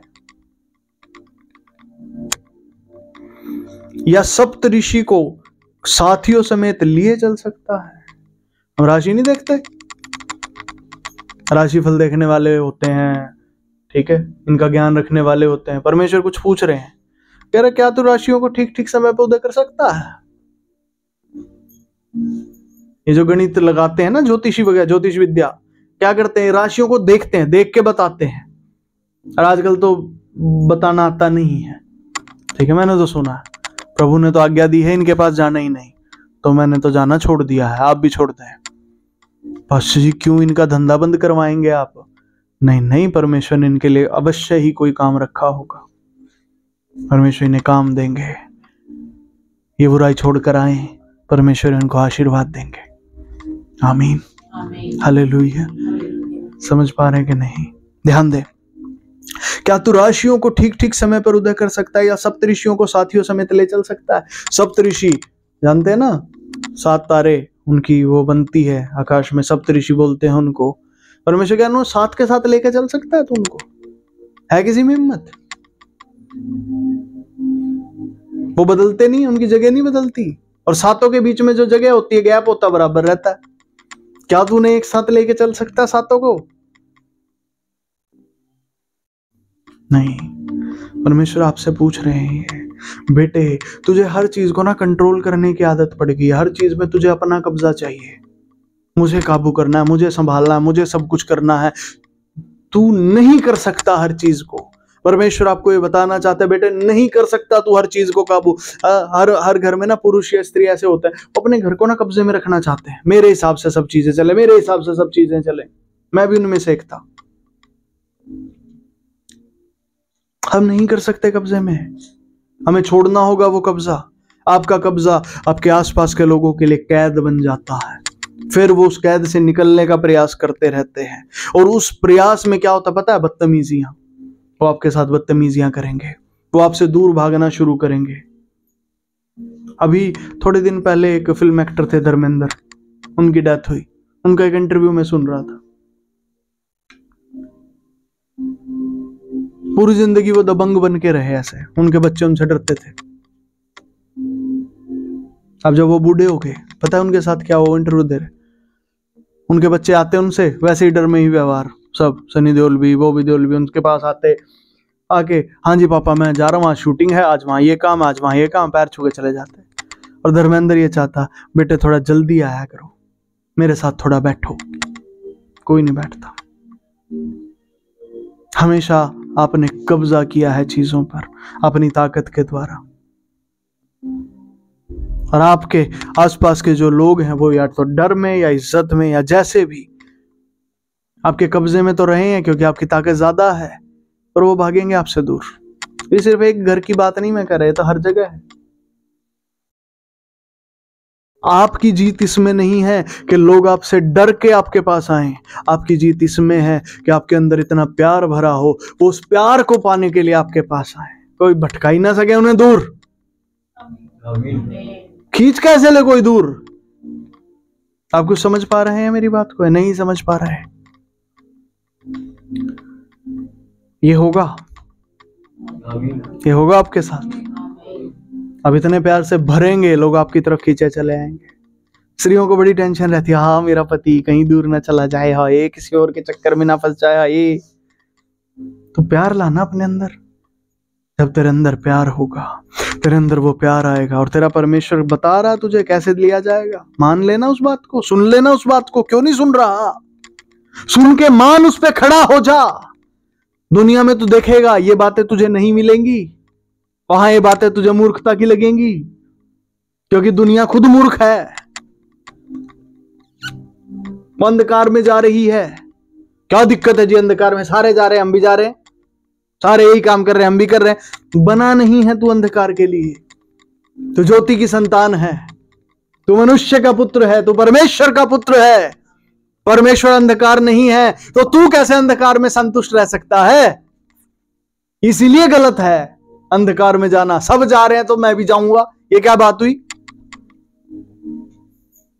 हालेलुया। समझ आ रही है मेरी बात किसी को? आपके अंदर इतना प्यार भर जाए बेटे, आपके पास आने का लोगों का दिल करे, आपके पास बैठने का दिल करे, आपके साथ समय बिताने का दिल करे। हालेलुया। वो आएंगे आपके पास, बार बार आएंगे, बार बार आएंगे। प्यार के लिए हृदय को खोल दे बेटे। आमीन। खोल दे आज, सब अपने हृदय को खोल दो प्यार के लिए। आपके आसपास के लोगों को, सबको आपका प्यार मिलना शुरू। आपको प्यार के लिए उनके पीछे नहीं भागना, आप अपनी जगह पे खड़े रहो, परमेश्वर के वचन पे प्यार मिलने दो। लेट लव, परमेश्वर के प्यार को करने दो, उस प्यार को खींचने दो सबको आपकी तरफ। आमीन। आज खोल लो दरवाजे। बोलो पड़ोसी को, बोला आज अपने प्यार के दरवाजे खोल दो।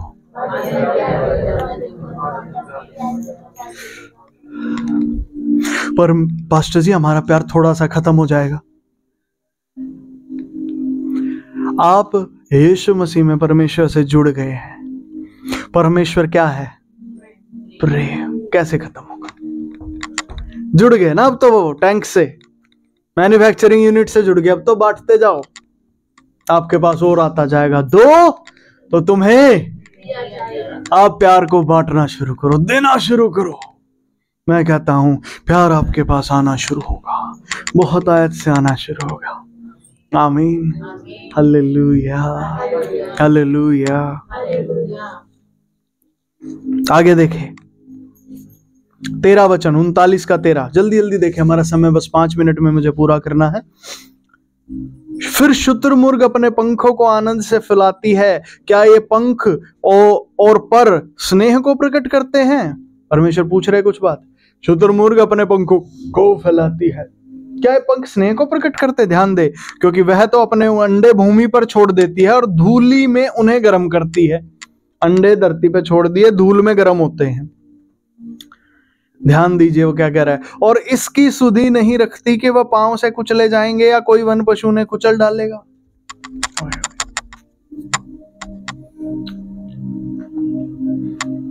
कुछ समझ रहे हैं?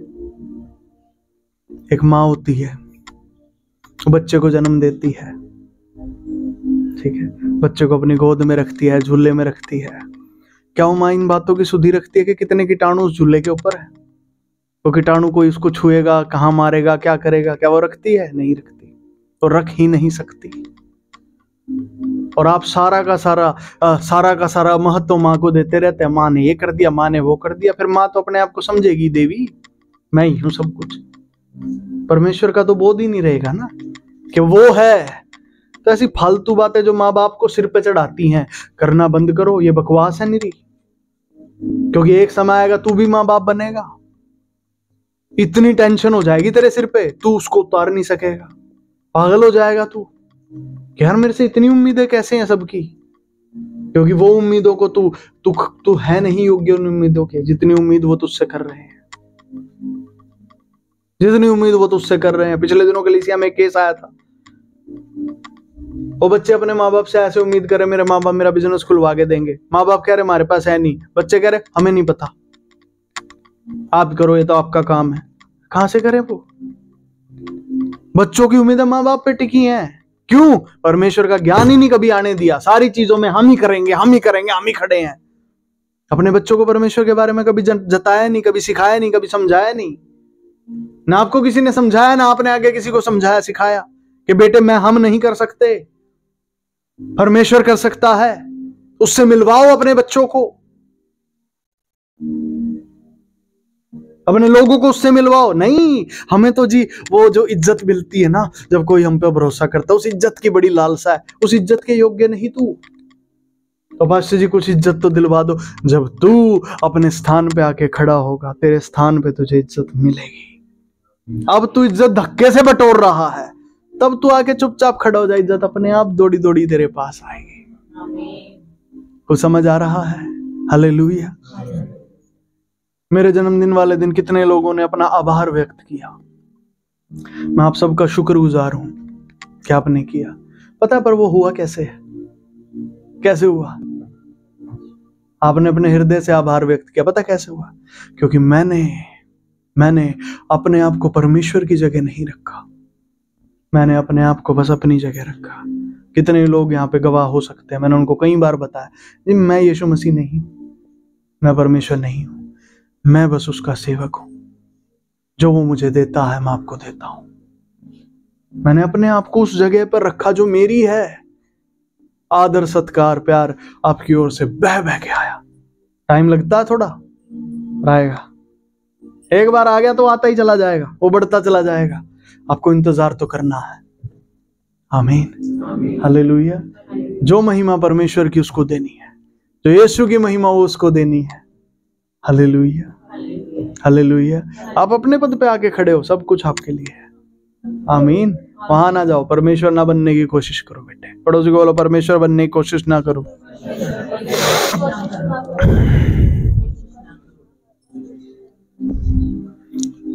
17 वचन में पढ़ता हूं, क्योंकि परमेश्वर ने उसको बुद्धि रहित बनाया और उसे समझने की शक्ति नहीं दी। परमेश्वर बनने की शक्ति परमेश्वर ने किसी को नहीं दी है। जब नहीं दी है तो क्यों जोर लगा रहे हो?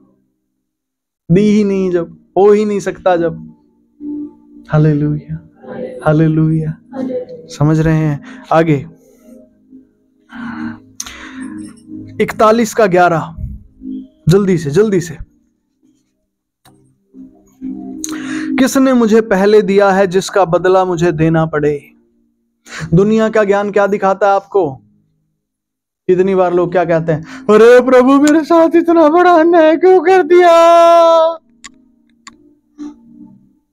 क्या तो ऐसे रहा जैसे परमेश्वर तेरा नौकर है, तू उसको तनख्वाह देता है और तनख्वाह देने पे ना, तनख्वाह लेके भी उसने तेरा काम नहीं किया ढंग से।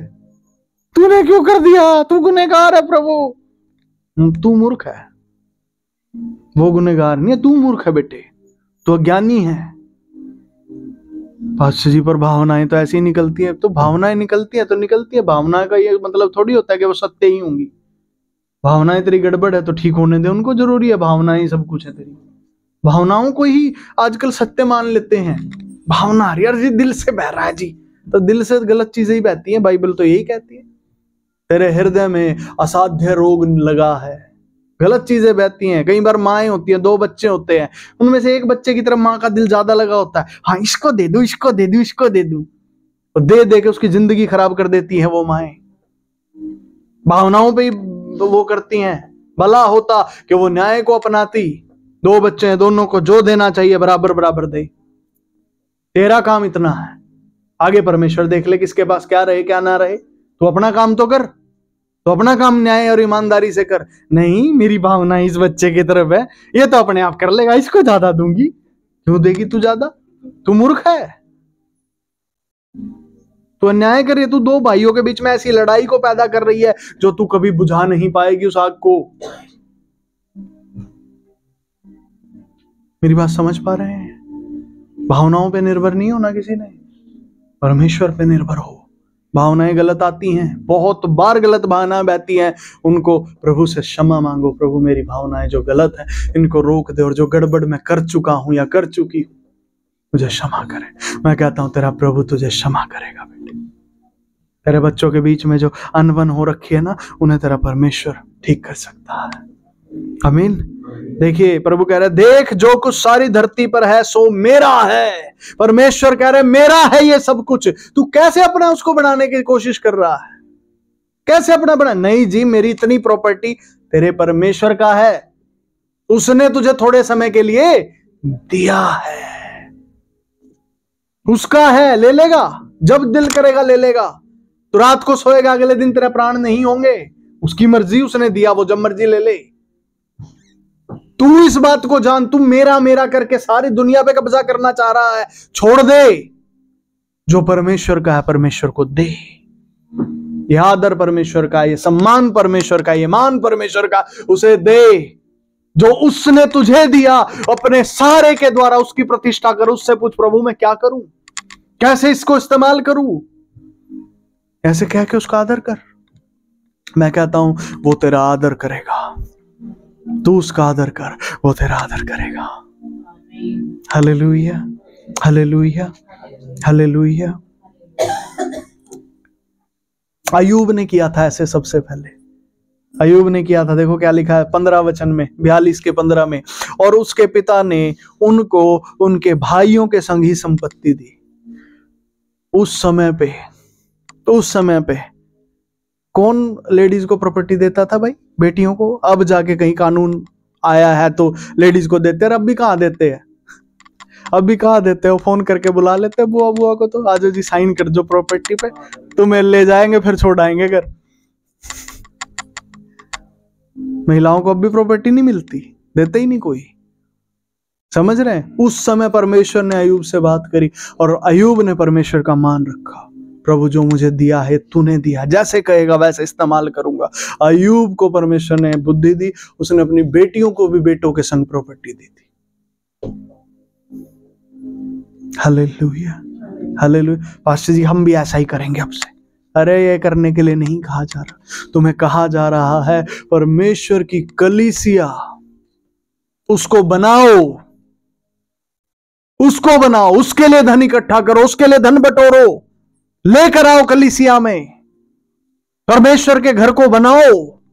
तुम्हें यह आज्ञा दी जा रही है बेटे, इसके आधार पे काम करना शुरू करो। हालेलुया, हालेलुया, आमीन। समझ आ रहा है कि नहीं? पास्टर कैसे करे? ध्यान दे, थोड़ा थोड़ा ध्यान दे। अपने जीवन में व्यर्थ बातों पे तेरा ध्यान लगा रहता है सारा दिन, प्रभु की बातों में ध्यान लगा, पवित्र आत्मा तुझसे बात करेगा। तो अपनी समस्याओं में घिरा रहता है, पवित्र आत्मा जब तुझसे बात करेगा वो तुझे समाधान देगा। बेटे ये कर, तेरी समस्याओं से कैसे निकलेगा? ऐसे निकलेगा। Hallelujah, hallelujah. ध्यान दे आगे। तब यहोवा ने, 10 वचन 42 का 10, तब यहोवा ने उसका सारा दुख दूर किया और जितना अय्यूब के पास पहले था उसको 2 गुना यहोवा ने उसे दे दिया। परमेश्वर आपके जीवन में भी ऐसा ही करते जाएंगे। जब जब आप परमेश्वर के राज्य के लिए कुछ करेंगे, आपको दुगना मिलता चला जाता है, 2 गुना मिलता चला जाता है। हालेलुया।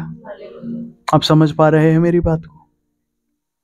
मिलेगा, 2 गुना मिलेगा, मिलता जाएगा। अब में से कितने तो गवाही देते हैं, हमने कलीसिया में बोया, उसका 2 गुना 3 गुना हमें मिल गया, तुरंत ही दे दिया प्रभु ने। ये नियम है, इसे ठान लें, इसे जान लें। आपको बढ़ोतरी चाहिए ना अपने जीवन में, दे दो तो तुम्हें दिया जाए। पास्टर कैसे दें? ध्यान लगा, तेरा परमेश्वर तुझ पर दया करके तुझे रास्ता दिखाएगा, ऐसे दे। आमीन, आमीन। ऐसे मूर्खता के साथ नहीं दिया जा सकता, ऐसा तो देगा ही नहीं वो तुम्हें, देने के लिए तुम क्या दोगे? ध्यान लगा, तेरा परमेश्वर तुझ पर दया करेगा, वो तेरे मन में, हृदय में बुद्धि डालेगा कि कैसे दे सकता है तू। आमीन, हालेलुया, हालेलुया। तो पास्टर जी आज का शीर्षक क्या है? आज किस बारे में आपने हमें सिखाया? मुख्यतः सिखाया खुद से हर चीज का कंट्रोल लेना बंद करो, परमेश्वर को अपने जीवन में ऊंचे स्थान पे रखो, आप नीचे रहो। पास्टर जी हम अगर खुद को नीचे कर लेंगे ना, हमारे आसपास वाले जो हैं वो अपने आप को ऊपर कर लेंगे हमसे भी, फिर हमें कुचल देंगे। हम क्या करेंगे फिर पास्टर जी? उनकी कैसे सहेंगे? हम परमेश्वर की तो सुन सकते, उनकी नहीं सुन सकते। जब तू अपने आप को नीचा करेगा, जिस जगह पे तू खड़ा उस जगह परमेश्वर आ जाएंगे। अब तेरे परमेश्वर का काम है बाकी सबको नीचा करना, सबको तमीज में वो ले आएगा। आमीन नहीं आ रही? हालेलुया। ऐसा होगा, आप देखोगे। मैं क्या करूंगा नीचे आके पास्टर जी? अभी तो मुझे सब कुछ पता है कि सब मैं संभाल रहा हूँ, सारी चीजों की जिम्मेदारी मेरे ऊपर है, मैं क्या करूंगा नीचे आके? तू विश्राम करेगा और जो जो आज्ञाएं परमेश्वर ने तुझे दी है तू उन्हें मान पाएगा। तेरा काम बस इतना जा उन आज्ञाओं को मानना, जो तेरा प्रभु तुझे कह रहा है वो करना। फिर देख तेरा परमेश्वर कैसे कैसे क्या क्या करता, कहां कहां तुझे लेके चलता। मजे से चलना प्रभु के साथ, क्या जिम्मेदारियों का बोझ उठा के खड़ा हुआ। हालेलुया। जिसने तुझे पैदा किया उसको लेने दे जिम्मेदारी। आमीन, आमीन, आमीन। ठीक है जी, समझ गए। और दूसरा, ज्ञानवान बनना भी बंद करें, ज्यादा बकवाद करनी बंद करें। जो आपको सिखाया गया है, जो कलीसिया में परमेश्वर ने वचन से आपको सिखाया, उस बात को आप कह सकते हैं वो परमेश्वर का वचन है, वो सत्य है। ये फालतू जो हवाई ज्ञान है ना, इसको लेना बंद करें, लेना भी बंद करें, इसको बांटना भी बंद करें, इसको छोड़ दें। आमीन, हालेलुया। किसी का कोई सवाल आज के वचन में अगर है तो पूछ सकते हैं, नहीं तो फिर हम अपने स्थानों में खड़े होंगे, प्रार्थना करके पूरा करेंगे। आज प्रभु धन्यवाद Yeshu, thank you Jesus, thank you Lord Jesus, धन्यवाद यीशु मसीह, धन्यवाद प्रभु, धन्यवाद प्रभु, धन्यवाद यीशु। प्यारे प्रभु जी, आज जो बातें आपने कही, आपने अपने वचन के द्वारा बताई, उन्हें हम ग्रहण करते हैं पिता, और हमारे अंदर से हर अंधकार, हर बुराई दूर होने पाए। हम अपने गलत रीति से लिए गए अधिकारों को छोड़ते और त्यागते हैं प्रभु।